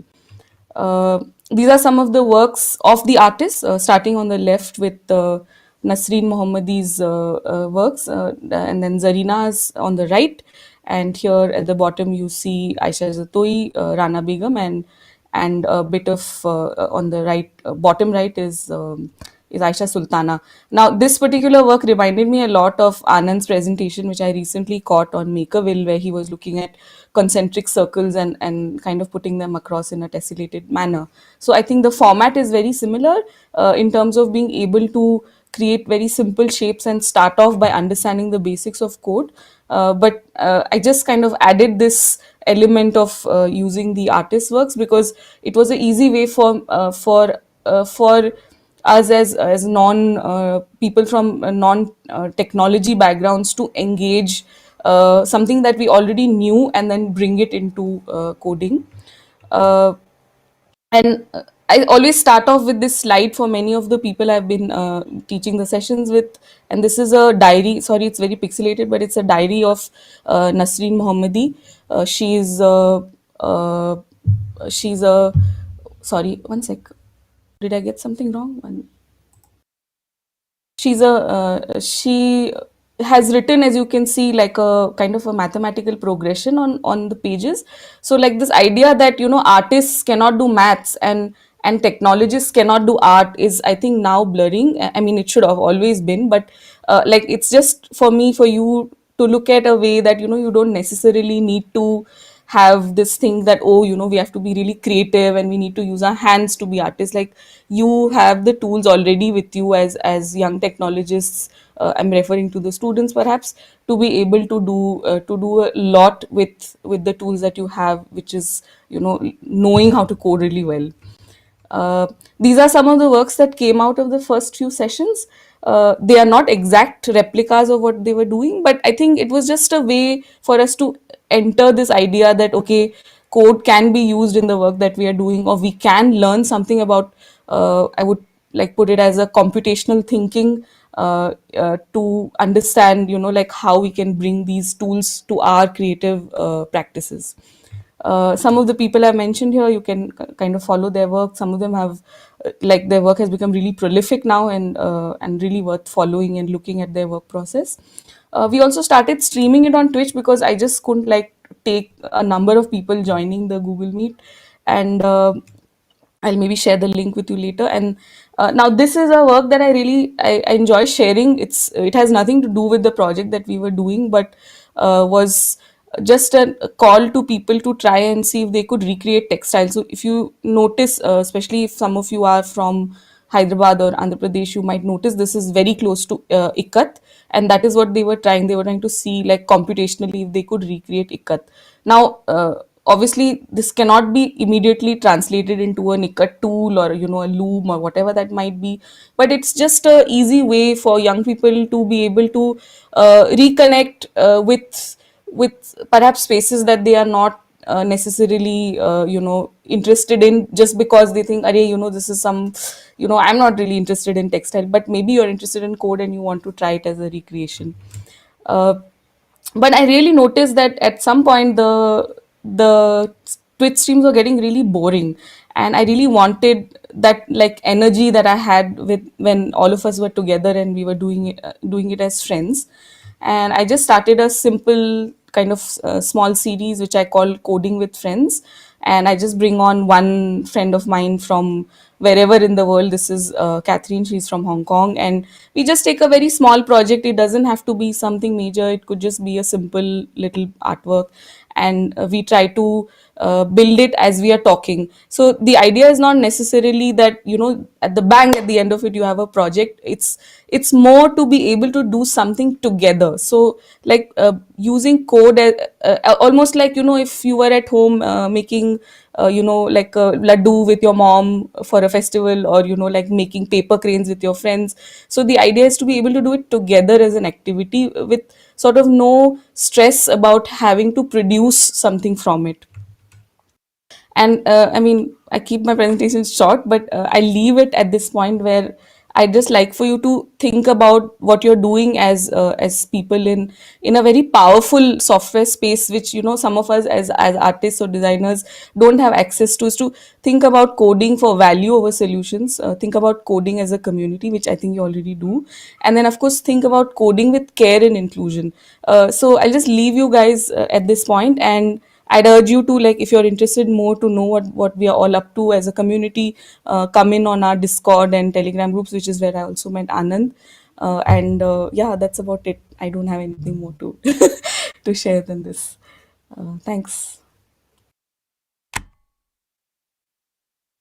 Thanks, Umka.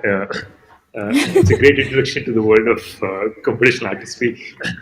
I mean, a lot of us start programming with writing Hello World and then actually end up.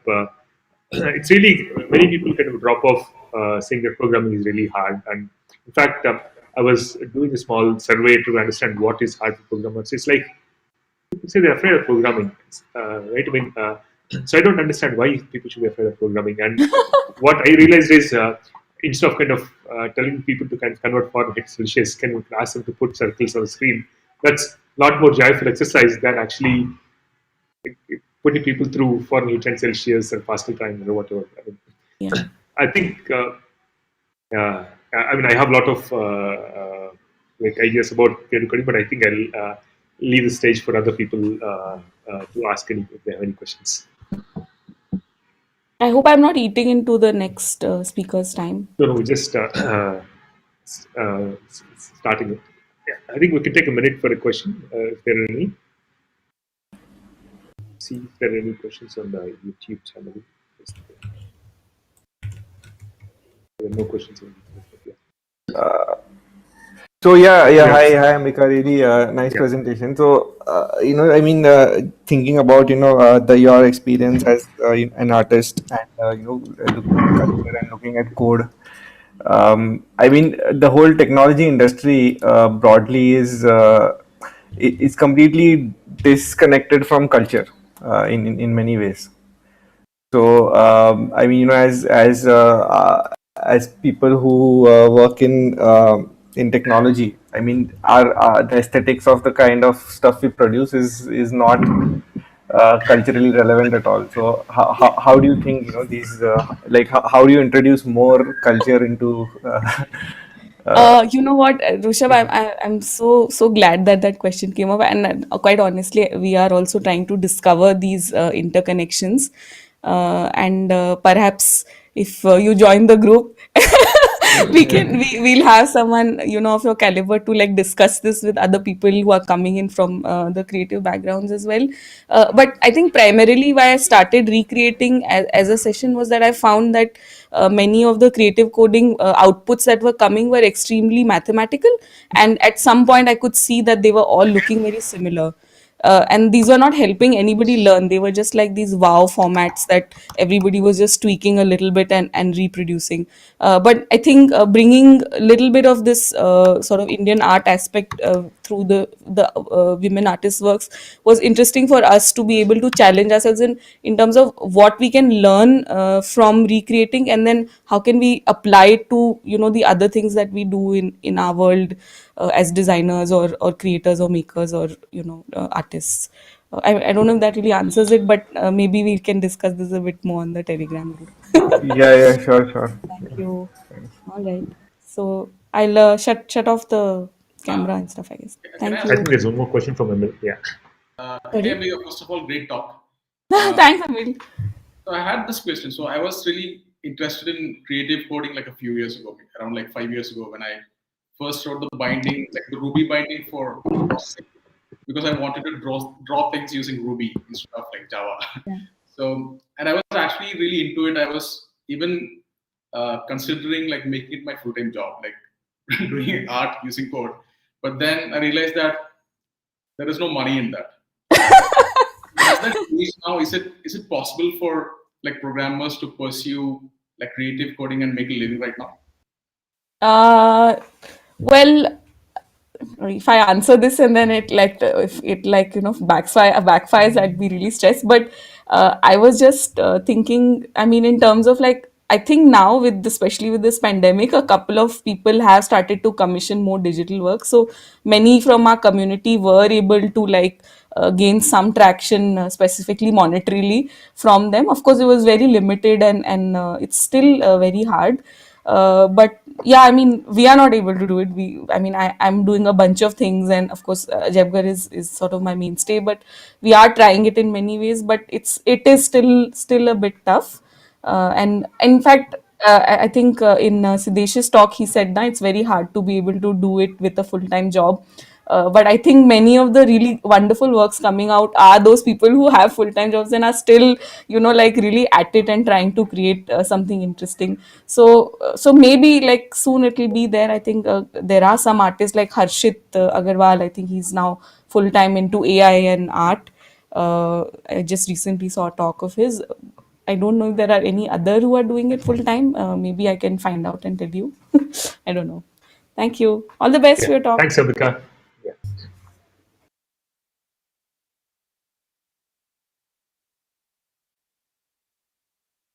And the next speaker is T. Srinivasan. Srinivasan is editor of a free software magazine in Tamil called Kaniyam. He also publishes Tamil ebooks at freetamilbooks.com. So one thing that really fascinated me about his work is like all the stuff that he's doing is on free software, and I would like to kind of hear about his journey. Srinivasan, you can share your screen and present. I made you already present. There's a plus button in the bottom. You can do that. Yeah. Right. Am I audible? Am I audible? Yes, you're audible. Okay. So my screen is share right. Okay. So let me introduce about this project. So at 2011 and 12, 2011 we started a website called kaniyam.com. So where we published articles about free software in Tamil. So basically, I came from a rural place called Kanchipuram. I don't know English when I was in college, so I was reading Tamil magazines about technology and learned everything from Tamil only. So then I found that there is no material available on Tamil for free software. So as a free software philosophy, if there is nothing, you have to do it. So then on the same philosophy, I started this thing, and slowly people joined, and we are around 800 plus articles here. But after that, people from various genres, they wanted to publish similar content, right? So what we did was we made articles and released as ebooks. So other writers like novel writers, short story writers, poem writers, they also wanted a open platform to publish their books. So as we cannot engage everyone in kaniyam.com, we started with free Tamil ebooks. So that is the short intro. And so this is the homepage of it. So this is me, Srini. So using free software after my college days around 2014, I came to know about ILXG. Then I became a part of the member, and slowly I became coordinator, and I learned all the free software philosophy in ILXG. It is Indian Linux User Group Chennai. That's it about me. So on the time I bought a second-hand Kindle. Okay, before that I was reading. I don't think how many people know Atul Chitni. So he is one of the inspiring man who wrote many things about free software. So he wrote about ebook readers and why we need ebook everywhere, and what the ebook reader can do for the technology, and how the entire publishing industry can change with these ebooks. So I read this article and I wanted to try the Kindle and e-ink kind of things. On those time in India we cannot buy any Kindle. So one of my friend went to US and he bought it for me and gave it to me. I was very happy to read English books on that. It is a mini library, or it's a full library which you can take in your pocket. The display is not LCD. The computer monitor and the laptop monitor, mobile phone monitor, or LCD and other things, they emit the light and we cannot read for longer time. But this Kindle is something called e-ink. So with this, it gives paper-like visibility for the eyes. So you can read for even on full day without any strain on the eyes. And the battery is awesome because there is nothing fancy, only text. If you reach, for me it is coming for 1 month nearly, right? So it is supporting the format for MOBI, AWZ3 and PDF. So when I bought that, I found that it is not supporting Tamil. So I literally cried. So I had a very much craze on this device, but what to do if I don't able to read Tamil? So all the Unicode text were literally splitted. So every single word is splitted.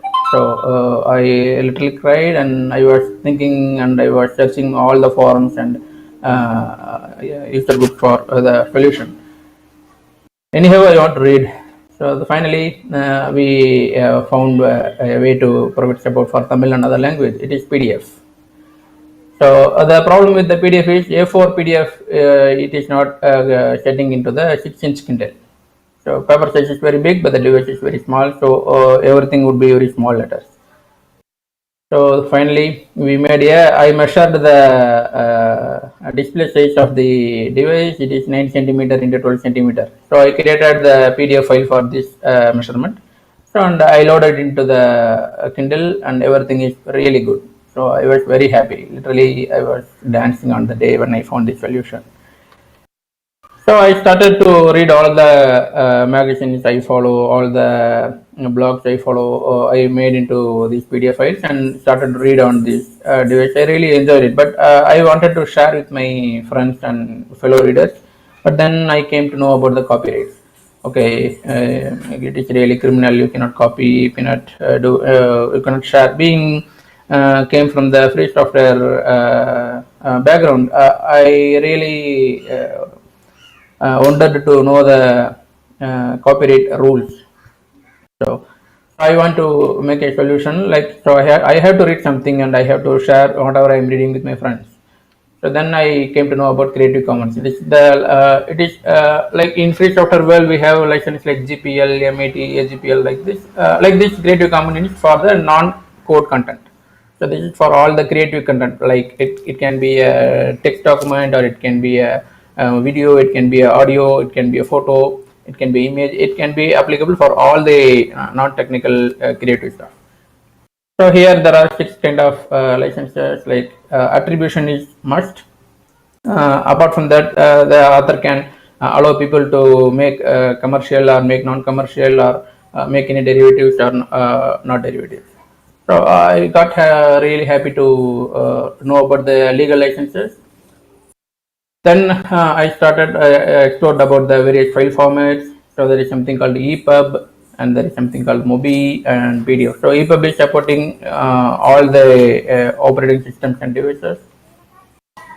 And the beauty of the EPUB is it is one file. It can be fit into any kind of screen. So whatever the screen size you have, it can be automatically resized and fit. So then the MOBI came. MOBI is the default format for the Kindle Fire Kindle device. This device is not there now, but the MOBI supports all Kindles. Right.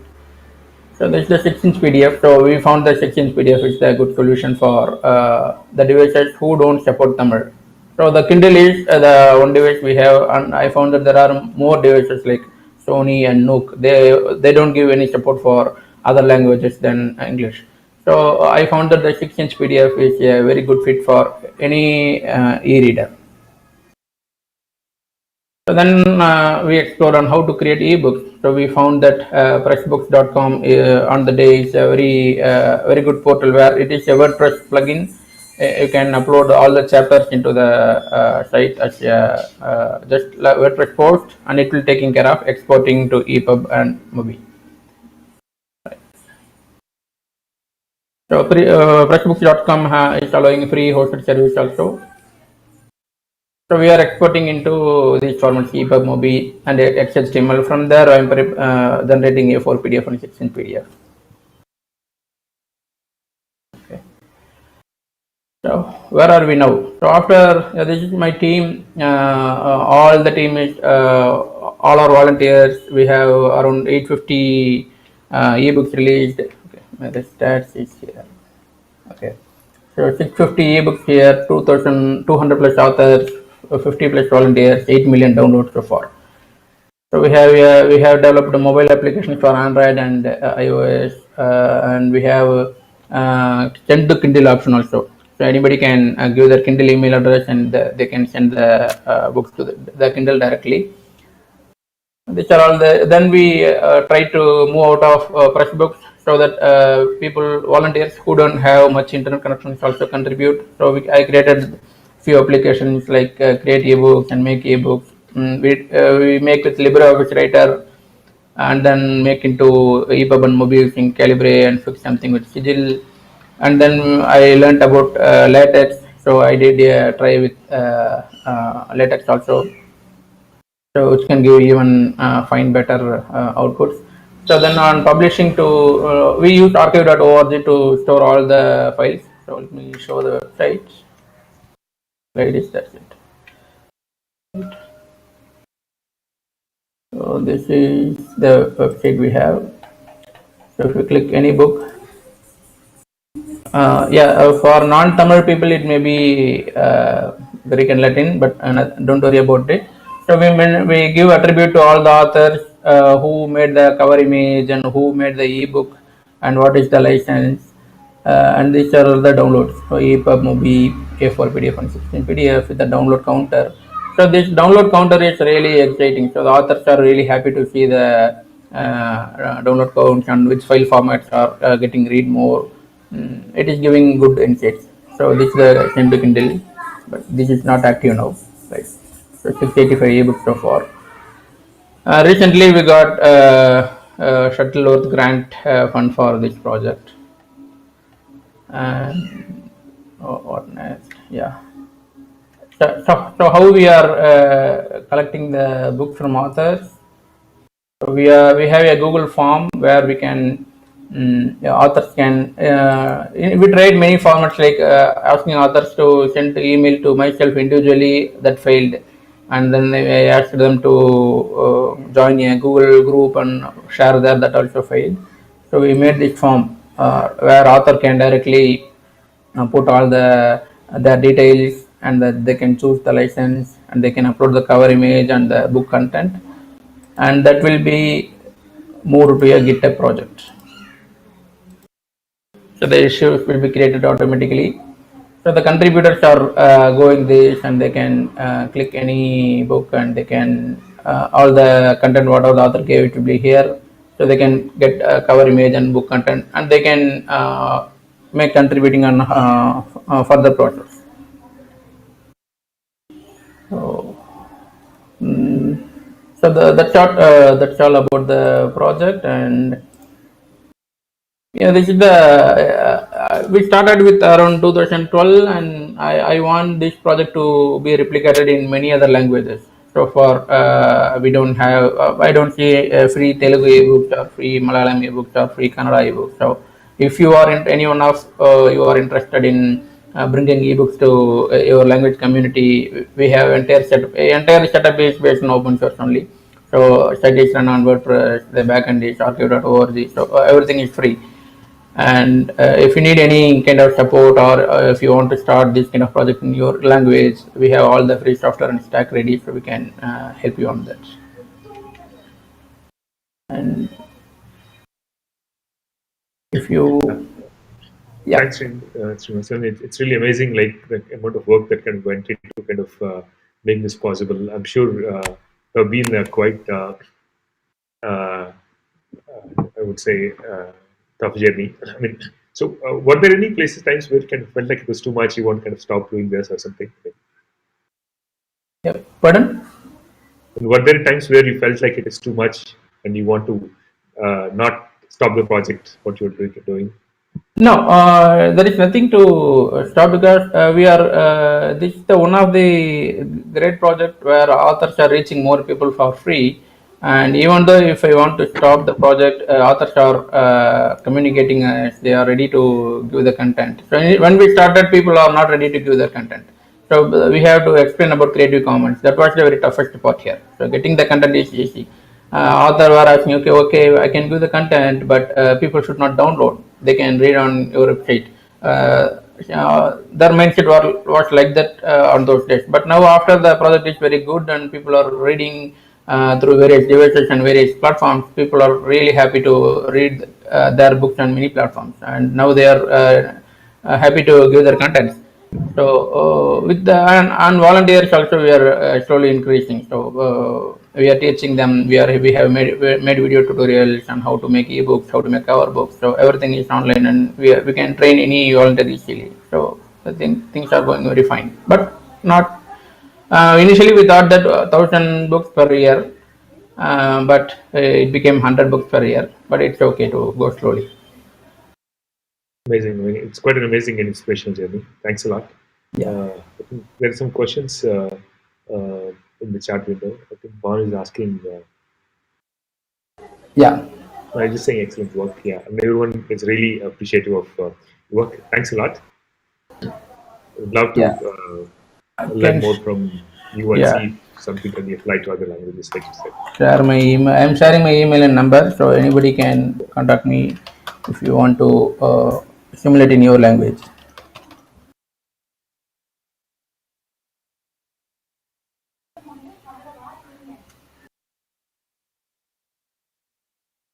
Yeah, the process is very simple. Maybe I can, if you have time, I can show you a demo on how to make. But it is a simple thing. So you get some content, make into style heading one. Okay. So, thanks, Srini. I think we're running out of time. Right. So it is very simple. Make to heading one and then convert to other format. That's it. So it is very simple. So anyone can make it.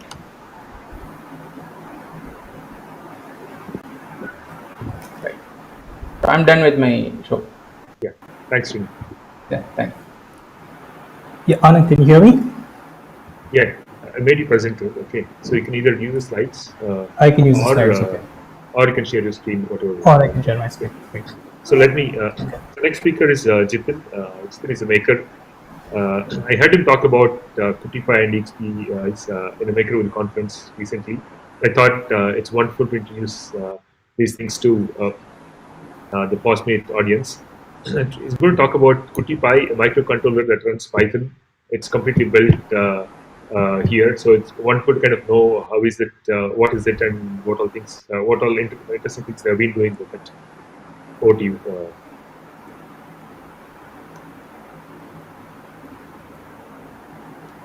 Okay. Hello everyone. My name is Jitin, and I'm going to talk about QtPy.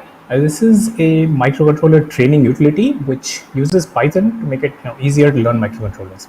Now the name Kuti in Malayalam is child and Pi is Python, so it's kind of like an elementary approach to microcontrollers. Now typically people who have used microcontroller development boards will probably have something like a dev board where they write code in C or assembly, whatever, compile it, upload it, and then watch the results. Now, how is QtPy different? In that it has a modified bootloader, where what the bootloader does, in addition to being able to upload your programs and run them on a microcontroller, it can also modify the registers live through the serial port without any uploading or compiling, uploading, nothing.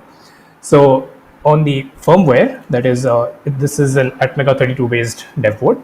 So the bootloader has a small section of code which looks like this. Okay, it accepts 1 byte and it which acts as a command, and it can toggle the registers. And there is a corresponding function in your connected laptop or PC, whatever, which is in Python, which can actually send data to say, okay, change this bit in this register to this value. That can be done. Now with this very fundamental framework, you can do a lot more. Okay, so this is the layout. It's very simple. It's just the microcontroller. There's a USB to UART converter, a crystal, some passives, nothing very fancy. Here's the layout, and there's an RGB LED for feedback, which you can use to see if stuff is working simply. Okay, and this is what makes it different from an Arduino. In an Arduino, you'll have a bootloader which can upload code. There's no debugging or anything, and your code is uploaded to your flash memory. This does the same thing, plus it allows you to change registers. And this sort of approach can be used to convert this into a monitoring utility. So let me just share my screen and give you a short demo, which will make things more understandable. Select screen, entire screen.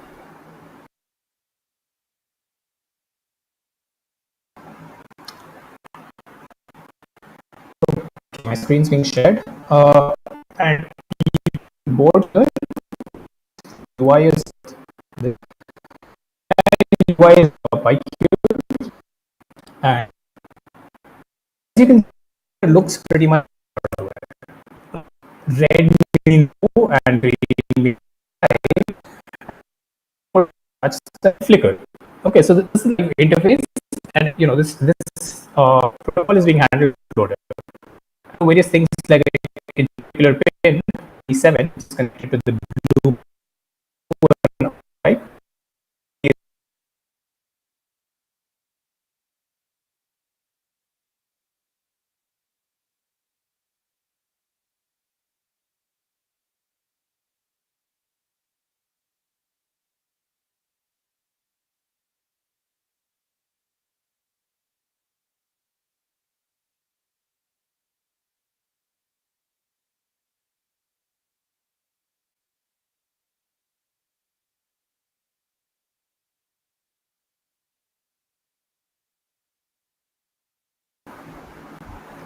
Anand, can you confirm if I'm still here? Yeah, I can hear you now. There was a disconnect issue. Something happened. Yeah, I can hear you now. Okay, great. So I'm going to launch the software.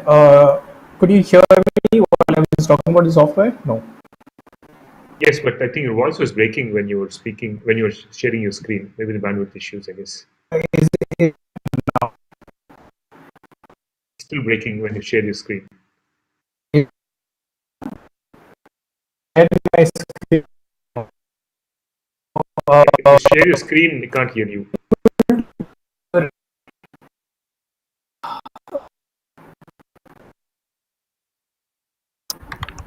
Got this slides.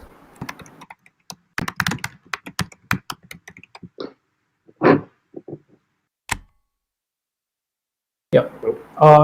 Is it fine now? No, Not breaking clearly. Yeah, it's all right. Yes, I'm in a village, so there are bandwidth issues.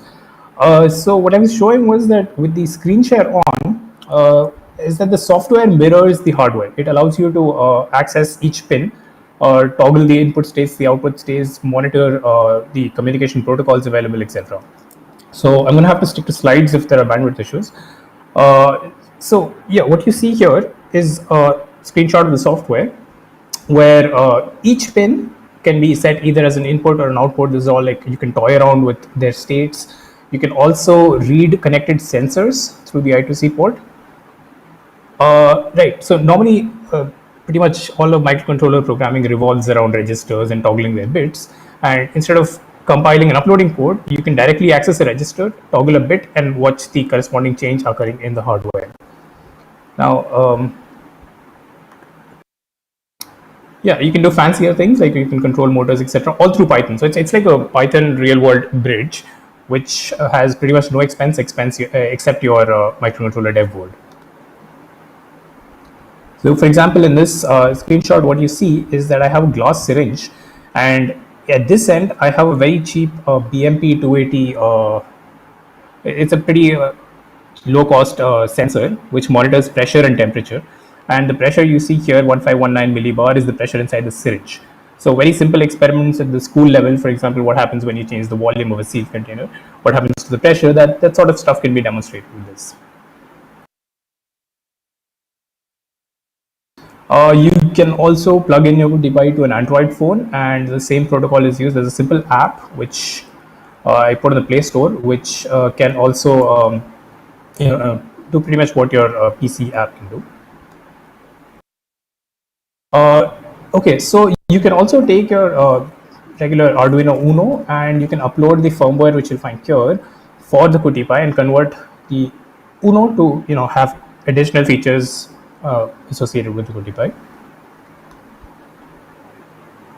This is just a list of tools that I've used. The hardware was designed with KiCad. PySerial is used for communicating all the data to the computer. The UI was designed with PyQt, and there are graphs. Graphs are used for monitoring sensors, ADC values, etc. That's all done with PyQt Graph. There's NumPy and SciPy where you can fit data and analyze, stuff like frequency, amplitudes, etc. There are docs at QtPi.readthedocs.io. Let me attempt screen share again once more, maybe. I don't know.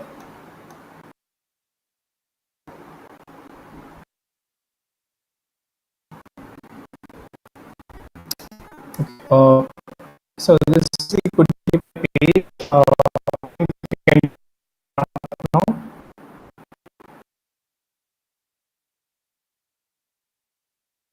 Okay, there's an Android which can use and get everything linked, and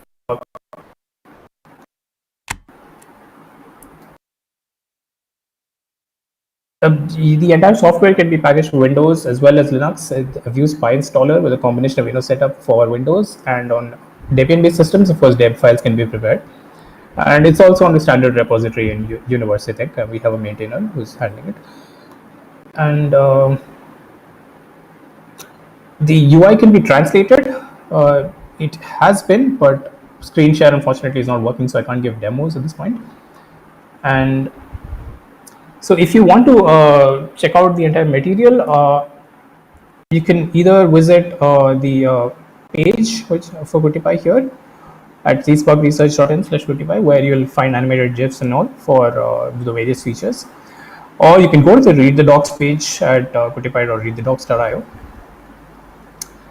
Yeah, that pretty much brings me to a very quick end. I was hoping to give demos, but as I'd already mentioned, that bandwidth is an issue where I am currently. Maybe the next session I have better internet. Anand? Yeah. Thanks, Nitin. So I think when you first kind of use Python or very new to hardware, I think it's really interesting to kind of tools like QtPi brings hardware closer to people because they can program in language that they're kind of comfortable with.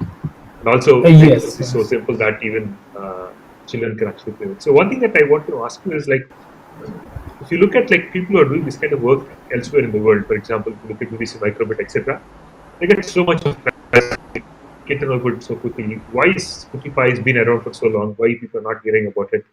It's pretty much. I'm not. I would like. I'm not advertising it so well or anything. It's something that I spent a short time working on, and yeah, it will get around. Like for example, right now in Kerala, where the district collector wants to distribute 40 kits to a few schools, and this is like at the high school level, 8th, 9th, that sort of level. And the idea is to, at a very low cost, get students to use sensors such as for acceleration, magnetic fields, which are all available for very low costs, right? Yeah. For example, this pressure sensor is like 200 rupees if you just buy it. But if you buy a commercial kit which measures pressure, etc., that's a lot of money. So they're trying to target students to make their own experiments for physics labs. And yeah, it will slowly catch on because the driving factor being cost. I think we have some time for questions. Anyone have any questions?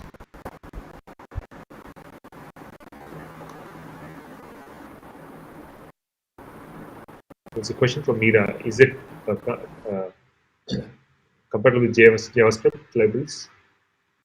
Wait. Yeah, does see Spotify this. have interfaces for temperature and fire sensors? Yeah, okay, so no, I don't know about Johnny 5, but before that, temperature, yeah, of course. So if you want a list of sensors, I'll just send a link here to the chat. So the interface supports the I2C protocol, which is used by most of the commonly available sensors, which you can get off the market. And what you need to do is to write the protocol for communicating with each sensor. Correct. So okay, so what I have done is I've picked out a fairly common set of sensors which I could find off the market and wrote the protocol and included it as part of the UI. And the sensors that are supported already include humidity. So that's the BME 280, which is humidity, pressure, temperature. Then there is magnetic fields. Then there's one second. The magnetic fields and this angular velocity, acceleration. There's even a lidar called VLX01, which is included here. It measures distance by using speed of light. Right? So it bounces light pulses off a reflecting object and then measures the distance to that object. Yeah, so there's about 7-8 sensors that are already supported out of the box for most of the physical parameters. If there are more, then we can add it to the Python part of things, because the hardware is very simple. It doesn't do much. Everything else is handled by Python.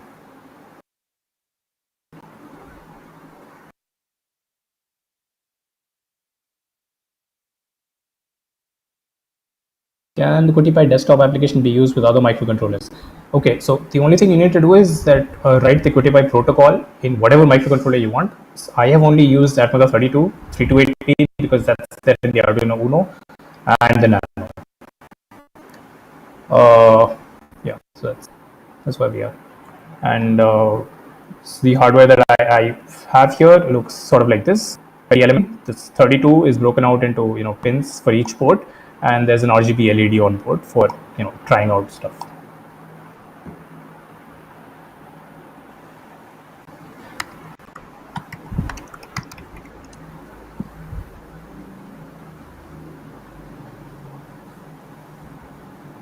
Next session. So I have a very noob question. I mean, from like what would be like real world applications of such an? I mean, I see industrial applications, and this is for open hardware in general, right? I mean, okay, so we can make toys and drones and all of that, but like yeah, no, but the most fundamental thing you can see is that it's a computer to real world bridge. Okay, and this has applications in making data acquisition systems. For example, in schools, like I mentioned, if you have, for example, I wish I could give a demo, but the moment I start a screen share, my net is not cooperating. But for example, if you have this pressure sensor and a high school teacher, for example, wants to demonstrate that as you go up into the hills, the pressure decreases, right? So you can actually log this data onto the QtPy UI, and it will show a graph of pressure as a function of time. Okay.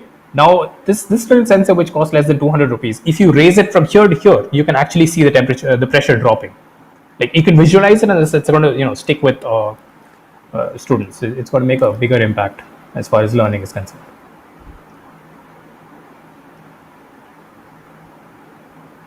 cool, thanks. Should I sign out? That's. Yeah. Thanks. Thank you for having me.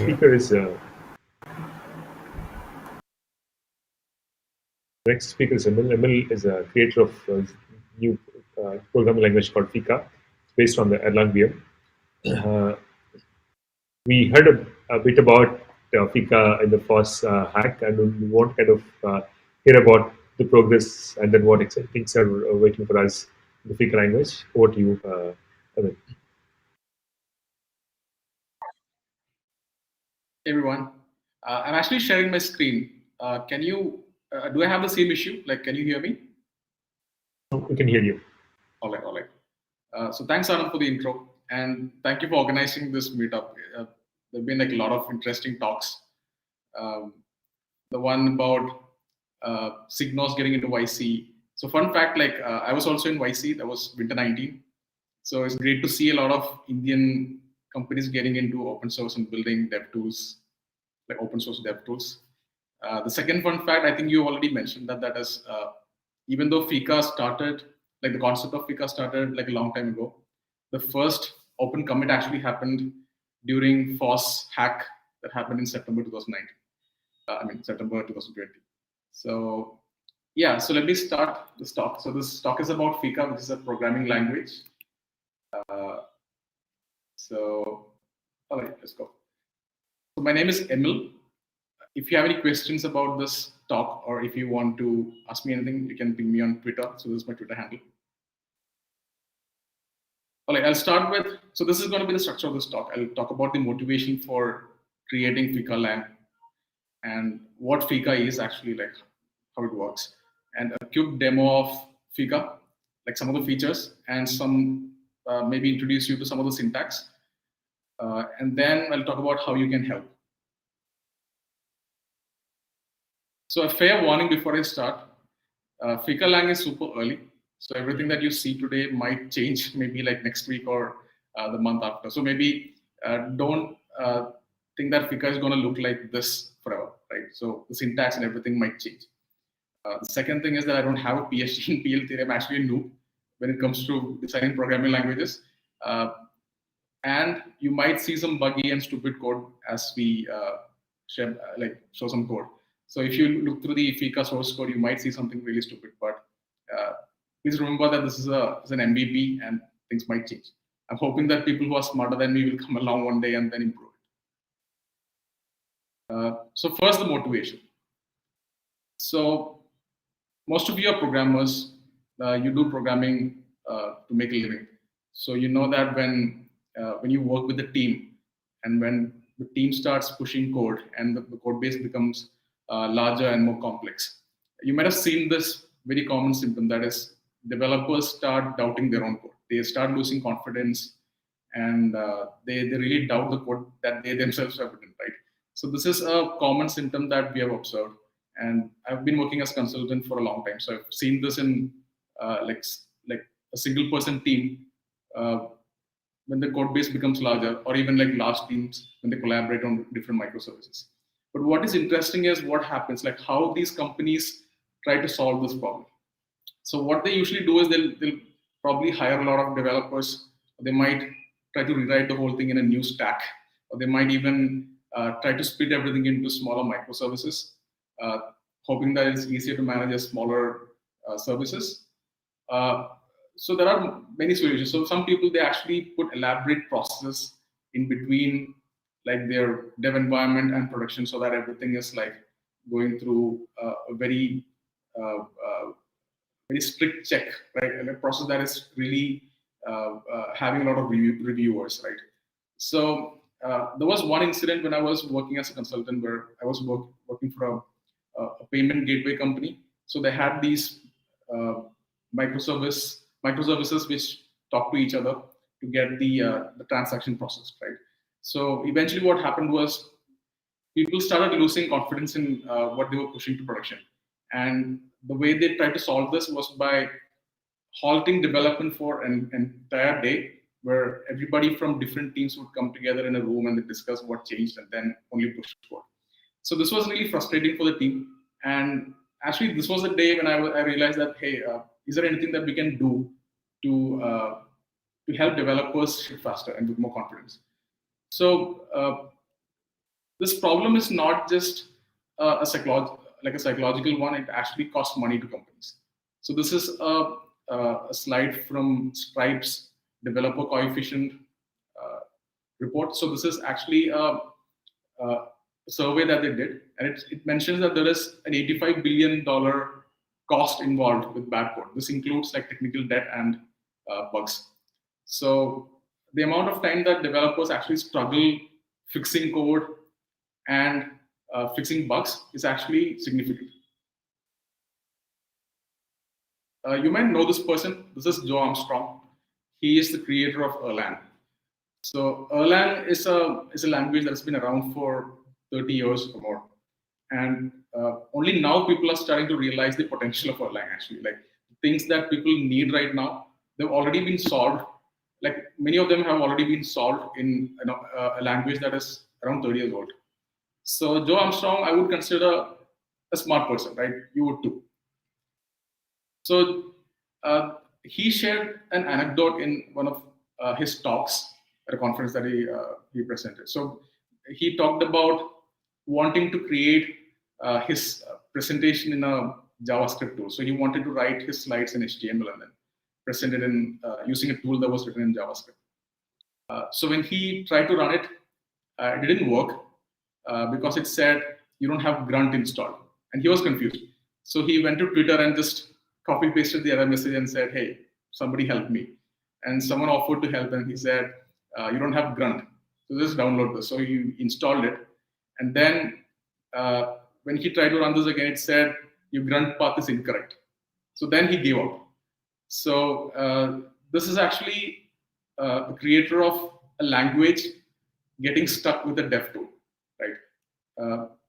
And these days we actually invite people from different walks of life, like people who are artists and people like students and teachers, everybody to learn programming. We promise them superpowers, right? But what actually waits them is actually a bunch of cryptic error messages and tools that get in their way. So let me just quickly play this audio clip. This is actually something I found on Twitter very recently. Once I kind of started introspecting about like, what am I thinking and feeling when I'm programming and why am I not doing things? I noticed that there were all these weird emotional forces that like are really determinative of what I'm doing at any given time. And I originally noticed the debugger thing. I tweeted about that because I was TAing a class in college with freshmen and sophomores who were learning how to program in C.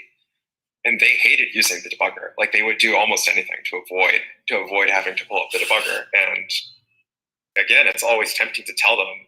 And we did usually tell them, like, why don't you open the debugger? But I think at the same time, there's something to learn from that. Like, why don't people want to use the debugger?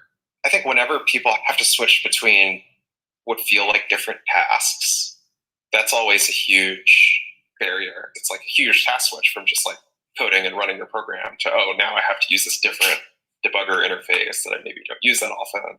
And I think once you start looking for these, they're kind of everywhere. And it's like, maybe rationally you've given people all the tools that they need, but emotionally people are not going to be eager to use them if it takes them out of their flow. You know, I think emotions are a big deal in programming. Like I think most of the work in programming is managing your own feelings about it. I like that, emotional programming. I guess I never thought about how like dread is such an important feature of thinking about how to design. Yeah. Yeah.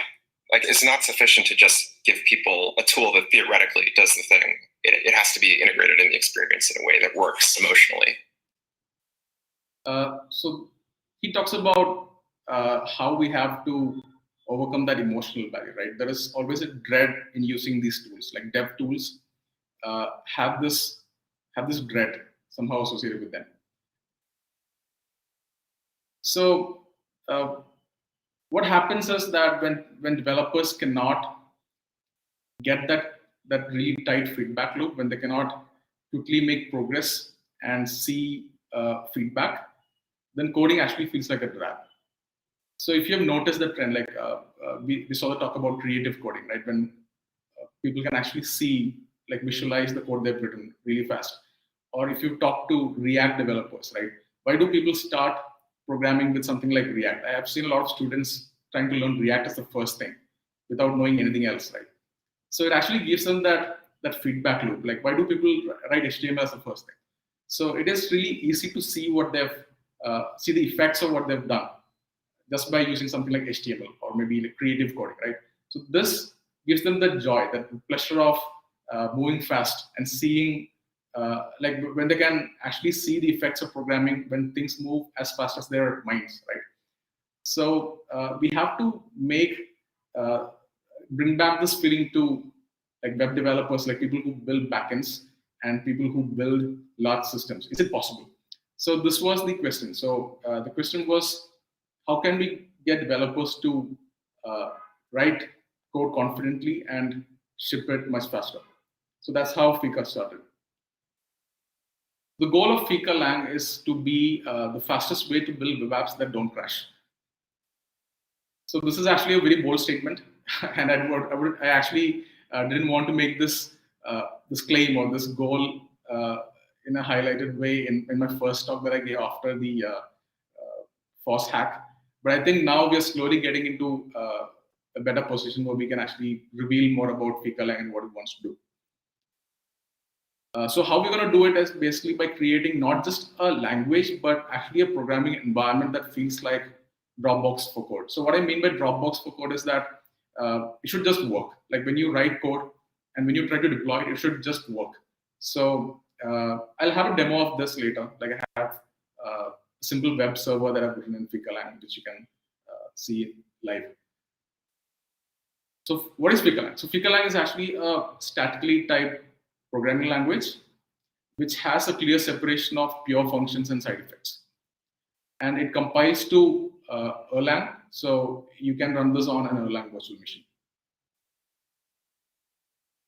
So let me quickly run through the syntax of Fika. So Fika being a function language, functions are really important. So here is how a function looks like. So if you were to read this in English, this is a function which is called sum, which takes two arguments, a and b, both are integers, and it returns an integer, which basically does a plus b. So this is how you define anonymous functions and call them. So the first arrow shows you how to define an anonymous function, and then you can see how it is called.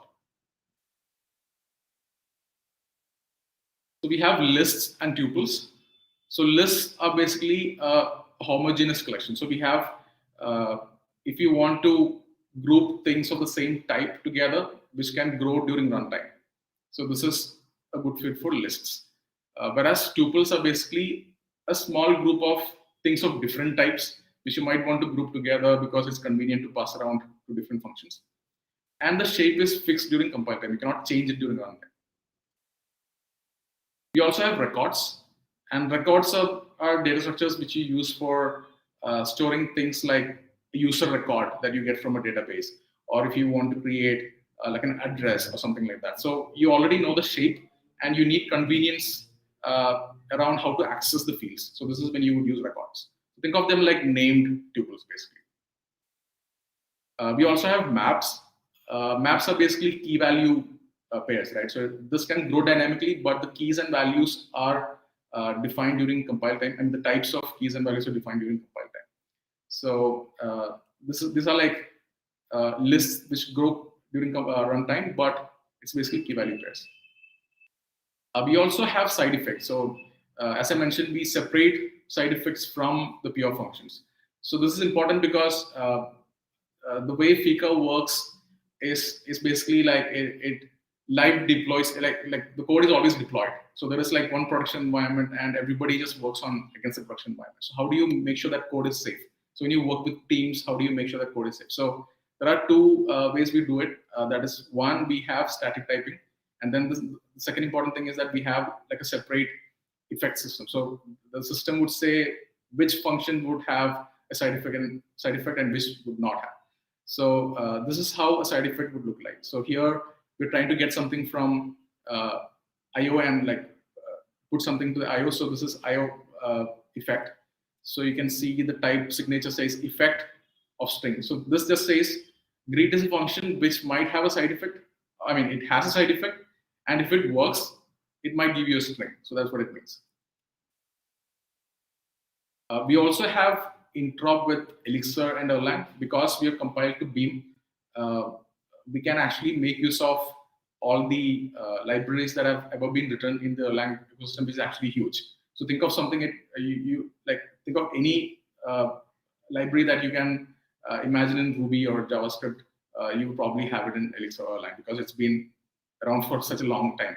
So it makes sense to reach out to things that are defined in the Erlang VM because Fika is such a new thing, right? So there's literally no libraries available. So how do you actually build something that matters?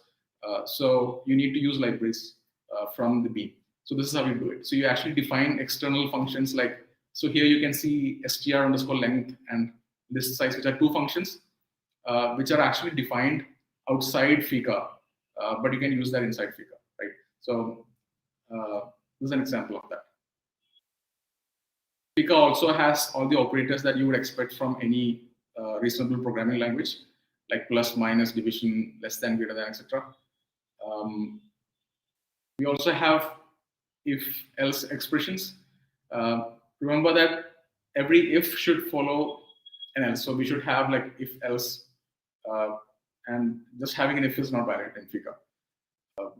We also have case expressions with pattern matching. So pattern matching is a huge feature in Erlang or Elixir or many other languages. So it's like destructuring in JavaScript, where you get some data and then you basically want to like destructure it and get something from inside the structure. So here's an example. So if you want to pattern match a result which can be of two shapes, like OK int or an error, right? So you can pattern match it, and based on the matching, you can actually take action in different branches. So this is a case expression. So like switch case with pattern matching, basically. You have seen switch cases. Now I'll give a quick demo.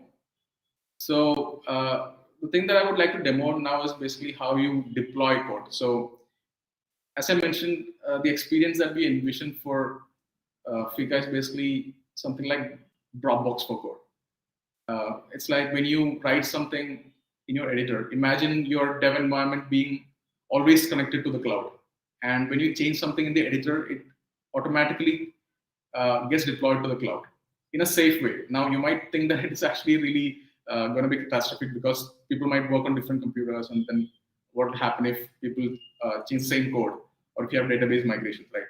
So that's where our language features like the type system and having an effect system would come into the picture. So I'll give a quick demo of how it works in a very, I mean, it's a very initial stage. So the demo is going to be really, really dumb, but I'll show you anyways. Like, so hope you can see my terminal. So this is just a new directory that I've created. It is nothing but the Fika executable. So Fika is simply an executable that you can run.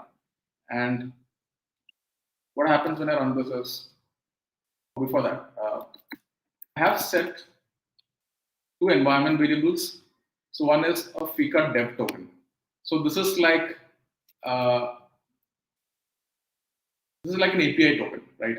So for now, this is hard coded as like some name -demo for demo purposes. So what will happen is when I run this, it'll try to connect my local environment to a Fika remote.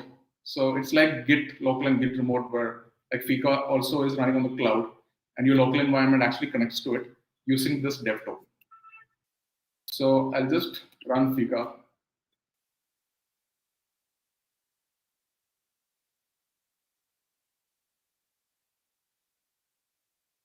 Okay. So what you can see is that it's a dev build, so you can see all the debug messages here. So what happened was it type checked a file, but there was no file here, right? So what happened was it actually generated a router file.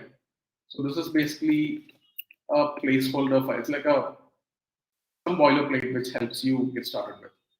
So as you can see, it has a function named routes, which is basically a list of records. So we saw records earlier, right? So it's basically a list of routes, basically. So it has a method, it has a path, and a handler. And this is what it actually returns. So given a method get, so get request on path, the slash, would be handled by a function named greet. This is the greet function. It basically just returns hello world. So if you look at the terminal, you can see that it compiled this file and also it deployed it to the remote machine. So let me just open that. So this is okay. So this is the it was ls-demo. So it is hard-coded to deploy to a subdomain now named Alice. So I'll just go there. You can see hello world printed here. So what actually happened was like we are making use of Erlang's hot swapping of modules. So we actually deploy the modules live to a running system. So if I make changes here,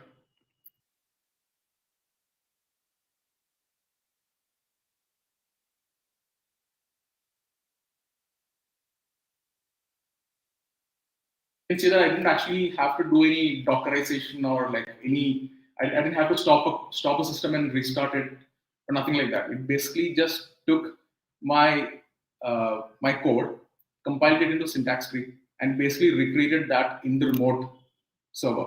So there's actually a production environment that is running, which just loaded my code. So the way you would imagine if you're working as a team, then every developer has a dev token, and each of them get an environment like this.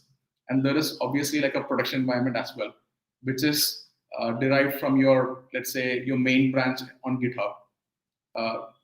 And then every time you change something, you actually deploy your delta into this environment, and then everything is separated using feature flags. Then you actually need just one environment. So that is the experiment that we're doing. So I would actually ask Anand. So Anand also promised to help me to do a demo. So Anand, can you also try the same thing? Yes. Yes, I did, and actually it worked like magic. So can you open my stuff? I'll try to change the code. Can you share the screen so maybe you can, is it possible? Okay, sure. Let me just give me a moment.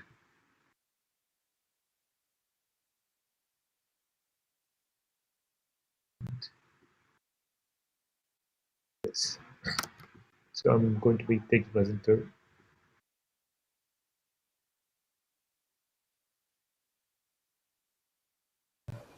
So if Anand changes the code, is it does it get automatically shared with you, or?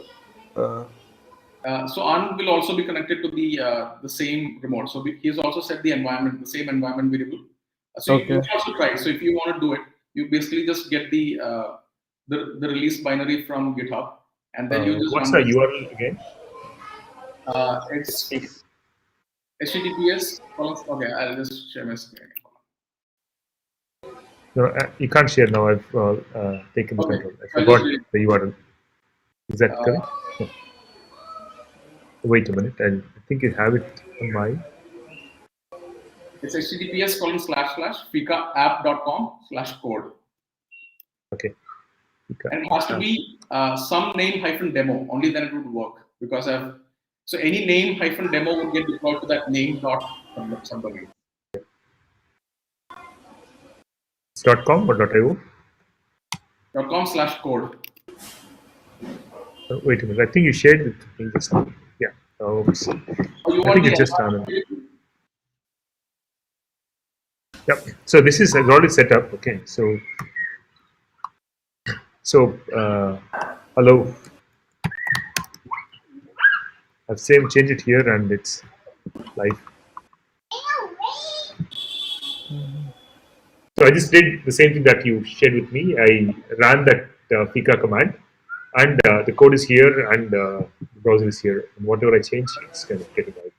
Yeah. So this is a demo of how like two people can actually connect to the same environment, and basically they all get like different subdomains, which basically route the request based on like a context. So imagine a dev token being a context, right? So it is like you choose different paths in the same production environment based on the dev token, or maybe imagine in the future if you want to basically set a feature flag for only 1% of your users, right? So imagine you want to choose a code path only for 1% of your users. So that would actually be something that Fika supports. So even dev environments are basically feature flags. So that's what I wanted to demo here. Okay, so can I share my screen? Yeah. Just a moment. Let me make you presenter back. So there was a question, what is a black magic? Is it iNotify? Yeah, it actually uses iNotify behind the scenes to detect changes to files. And then we compile it on the fly and then create syntax tree and then do the rest. Yeah.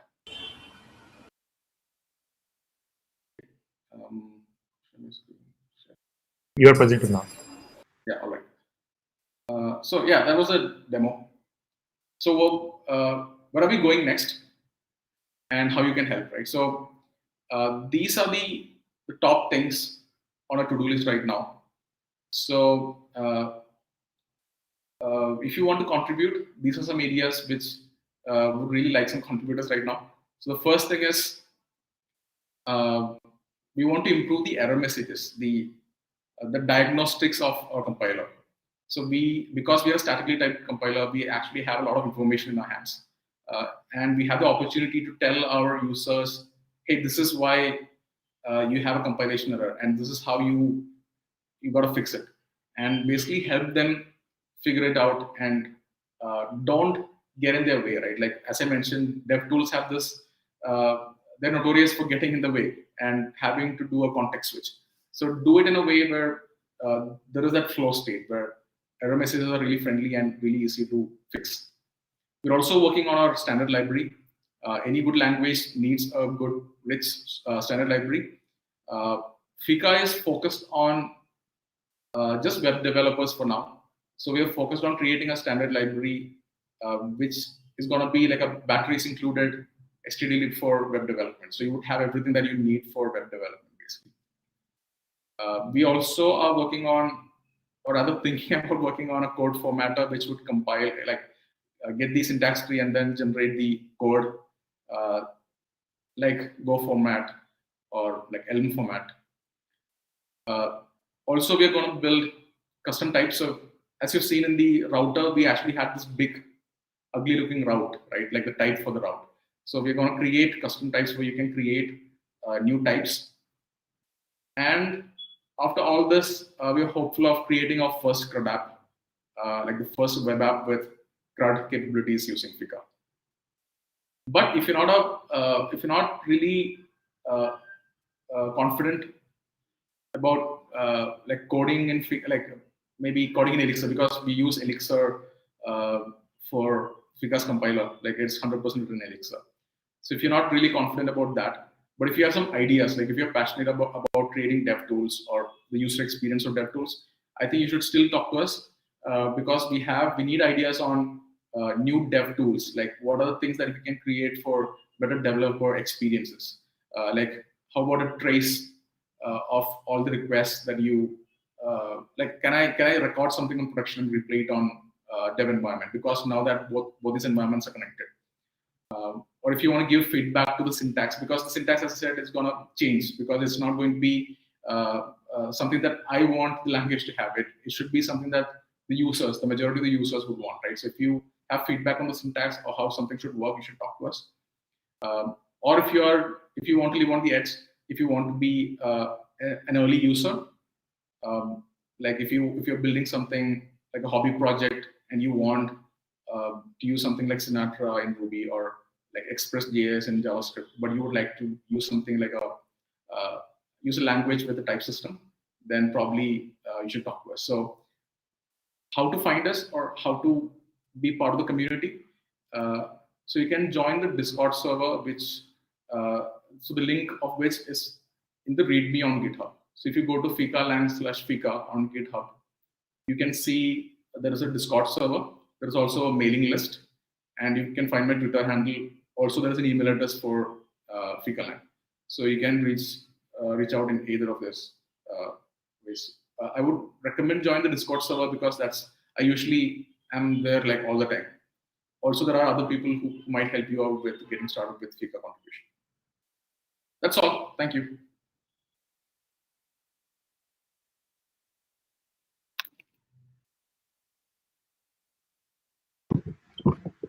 Thanks, Amanda. I think we'll running out of time. If there are any questions, you can reach Emil on his Twitter or on the GitHub. Thanks, Emil. Thank you.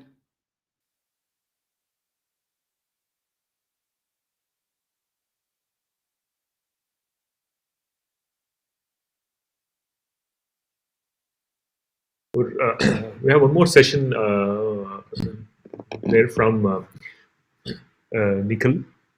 But before that, I want to kind of give a quick update about what we've been doing at FOSS United. So let me quickly. So one thing that we're planning is we're planning to do industry roundtable.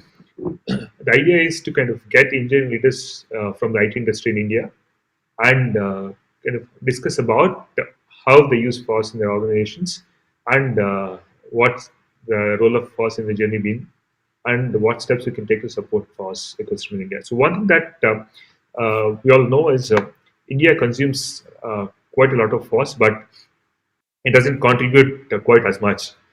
So we're trying to figure out get the stakeholders involved and then ask them or kind of start the discussion about what can be done to improve that situation. So we have already 4 confirmed panelists. We're reaching out to still more people.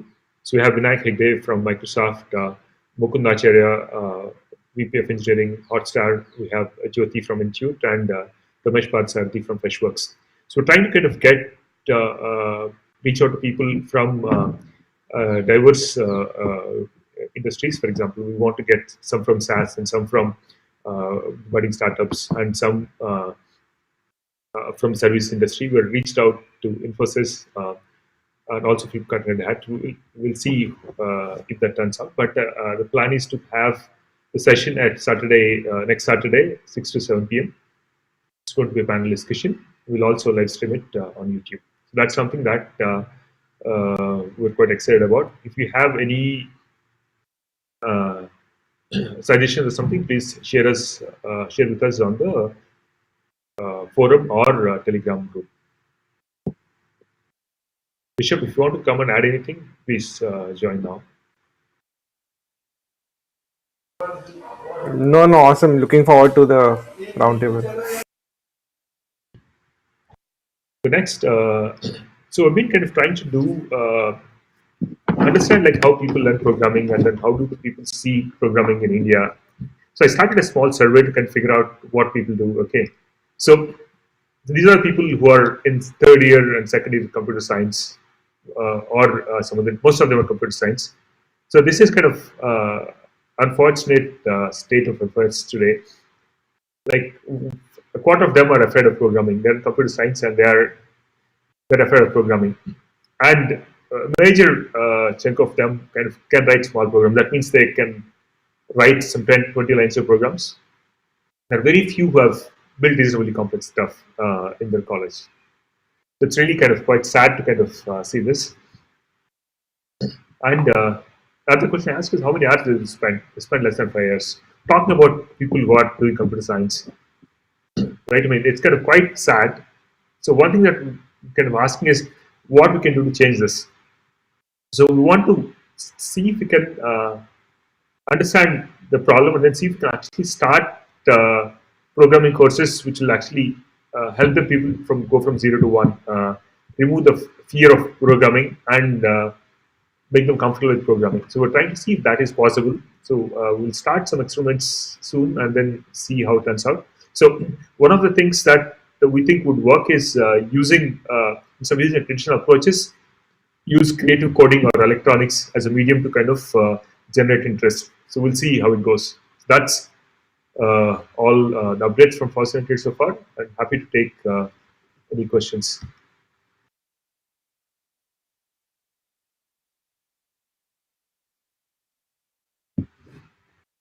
If there are any questions, we'll move on to the next session, the last session of the day.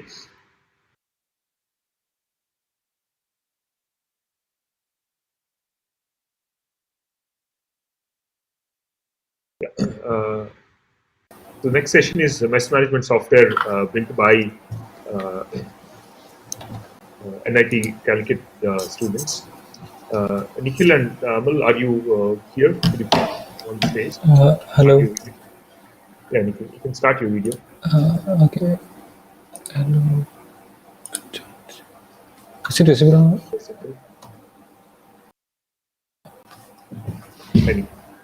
Hi. Yeah, you can start sharing your screen. I made you present already. Yeah. Yeah, just let me. So they are Like, to just introduce and then you can take over. can I So have Nikhil, that presenter role for the other? Yeah, I've already made you presenter. Like one more user is there. Show my from the phone to like the Android app. I'm not sure if you can actually make two presenters. So you can tell me when to switch. Yeah, like after I finish this with the admin panel, I guess. Yeah. So they're going to show how they're using an open source software that they built to manage the mess in the hostel. Over to you. Yeah. So okay, so this was built like when I was in second year, so that was approximately like 1.5 years back. And in NIT Calicut, there was like about 11 messes. We can join any mess kind of any mess each month. We can shift between it, but the main problem was the extras that we take in each mess. Like there will be a small stall in the mess. We can buy some small stuff, and they will write it down in a book actually. And at the month end, we'll just get a bill, a really large bill, like the base cost plus like some 2K, 3K or whatever we spend, and we don't actually know if we spend that much or something like that. So we thought about building a an open source utility so that the mess people, instead of writing it, like keeping a hard copy, they can just insert it to the DB using the admin panel. And also the data can be viewed by the respective users so that on a daily basis they can see how much they spent and all those stuff. So we thought about doing that, and so we made a small app. This was built on the main stack, Mongo, Node.js, Angular, and all. So this is the admin panel that I made, which will be used by the MNMS contractors. So basically, if you log in, we can just see a list of students that are currently enrolled in the mess, and basic filters. And I can just go click on a user and can see their details. Like they will have their daily charges and the extra total extras that they took that particular day. We can change users here. Mess cut is where we like if you go home, like the daily charge of that particular day can be cancelled.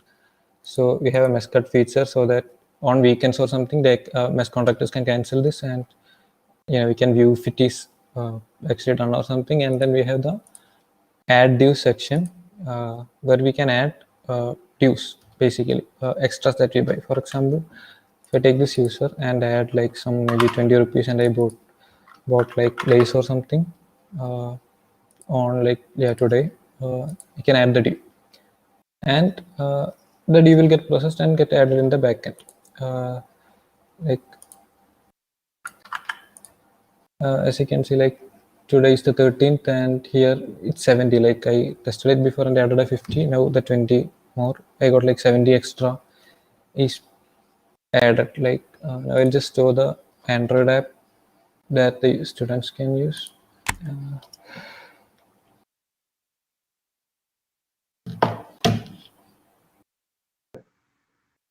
It will make someone else an admin. Yeah, there is Nikhil, I think NIKHIK. I mistyped it. You haven't joined audio yet. Yeah. You have to join audio. Okay. I made you presenter.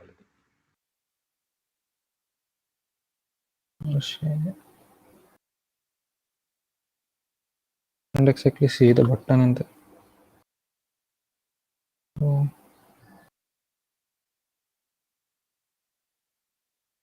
Not sharing.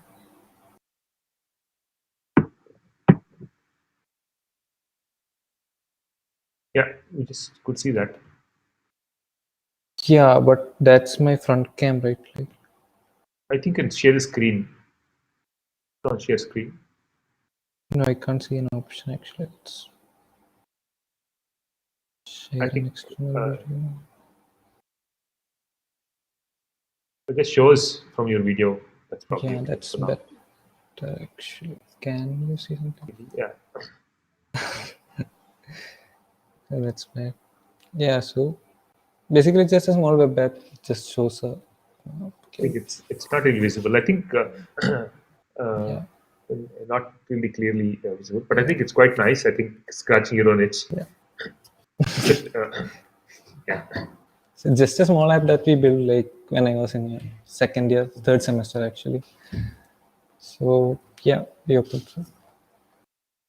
I think it's the last session. We're open for questions. I think it's really nice that you build something for your own, solving your own problem. I think that's generally the spirit of free software, right? When you scratch your own itch to kind of build something. Yes. Yeah. So have there been any improvements that have been done over the time when people contributed to something else? Yeah, the main problem that happened was, COVID happened. So it couldn't actually go into production for a long time because by the time it started, everything stopped. So we plan to improving it once we get back into college. Currently, it's in a halt state now.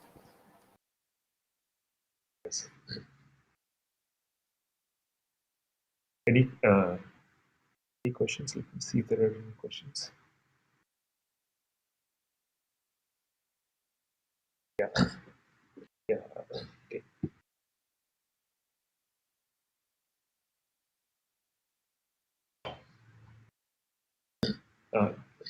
Thanks, Nikhil. I think that's. I